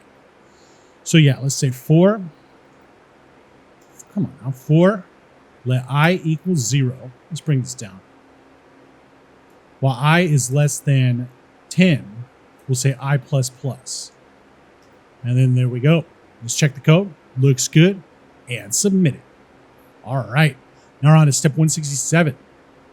So now we can write the logic to run in the loop. Inside our for loop, we're going to use the += operator to add to the end of text.intertext. Is that right? Inside the for loop, we're going to use the += operator to add to the end. Okay, there we go. We're going to add the number at index I of the numbers array using numbers at I. Okay. Then we're going to add a new line using the escape sequence we used earlier. Okay. So, we'll do the += operator to text.intertext. So we'll say text.intertext +=, and then we're going to do a string, and we'll say, no. What are we going to do? Let's do numbers at I. Numbers at I plus the escape sequence, all right? Like that. So it's going to be whatever number it is, whatever number's in the math, whatever number from the math.random that's inside of this array, and then we'll go to the next line with this in. All right, so let's check the code. Looks good, and submit it. All right, now we're on to step 168. So the includes method determines if an array contains an element with, pardon me. The includes method determines if an array contains an element and will return either true or false. Okay. So here's an example of the includes method syntax. We get const numbers array equals, here's an array right here, and then we'll say const number equals 3. So if numbers.array includes number, we're going to do console.log, the number is in the array, all right?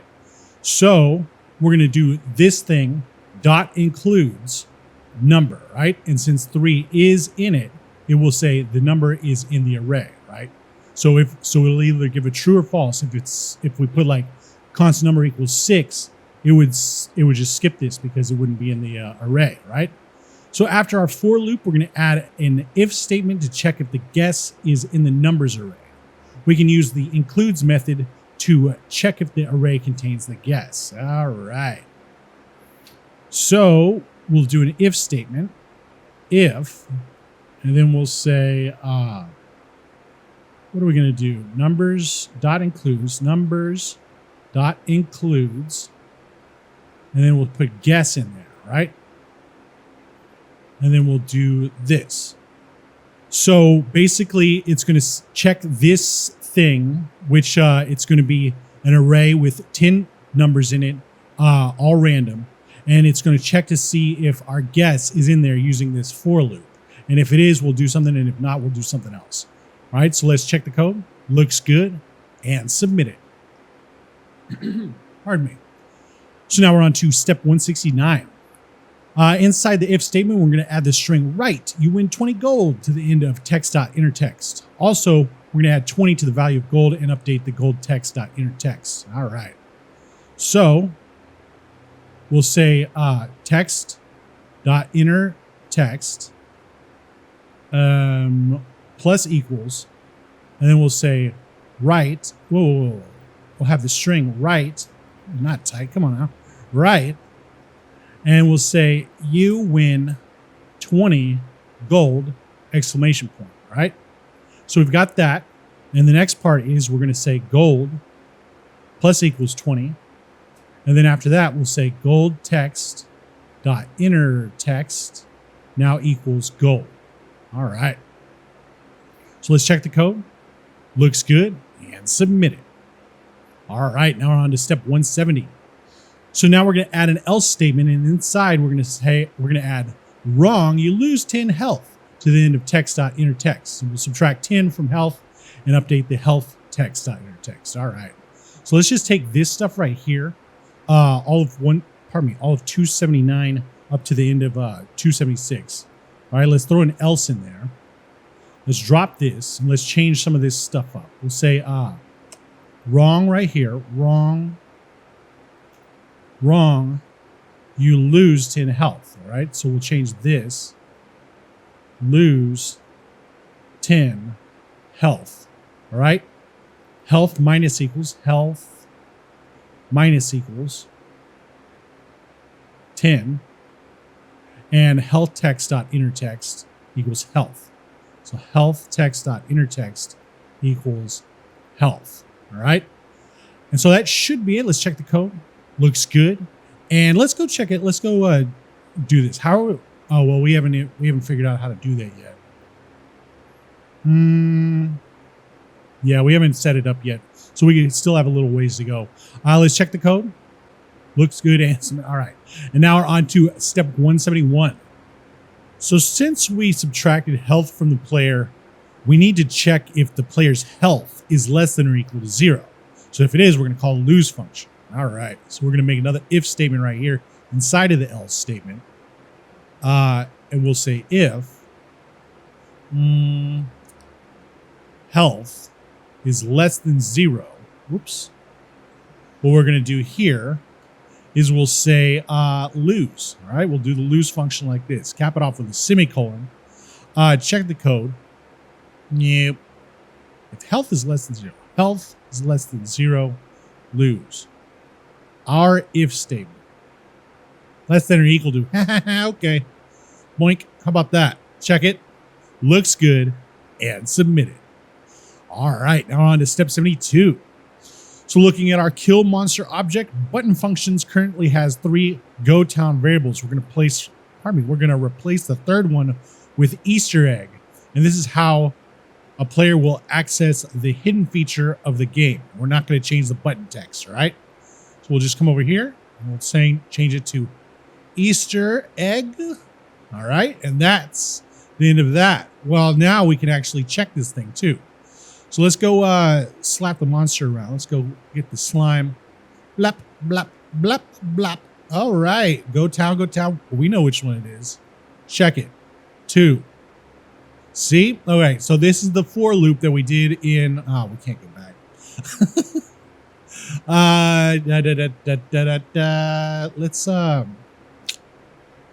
Let's do this. Let's go here.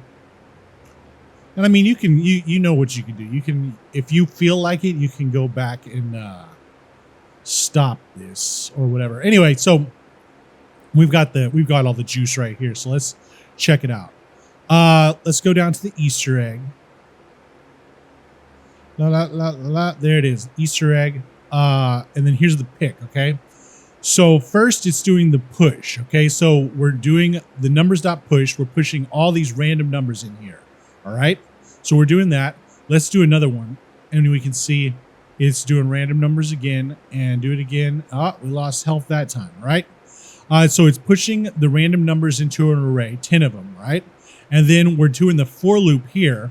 And we're saying, text.intertext plus numbers plus the int. So it's taking it from the array right here, and it'll put 5. Then it's doing the /in, which we can't see, 4/in, 8 \in, I should say, and then all the way down.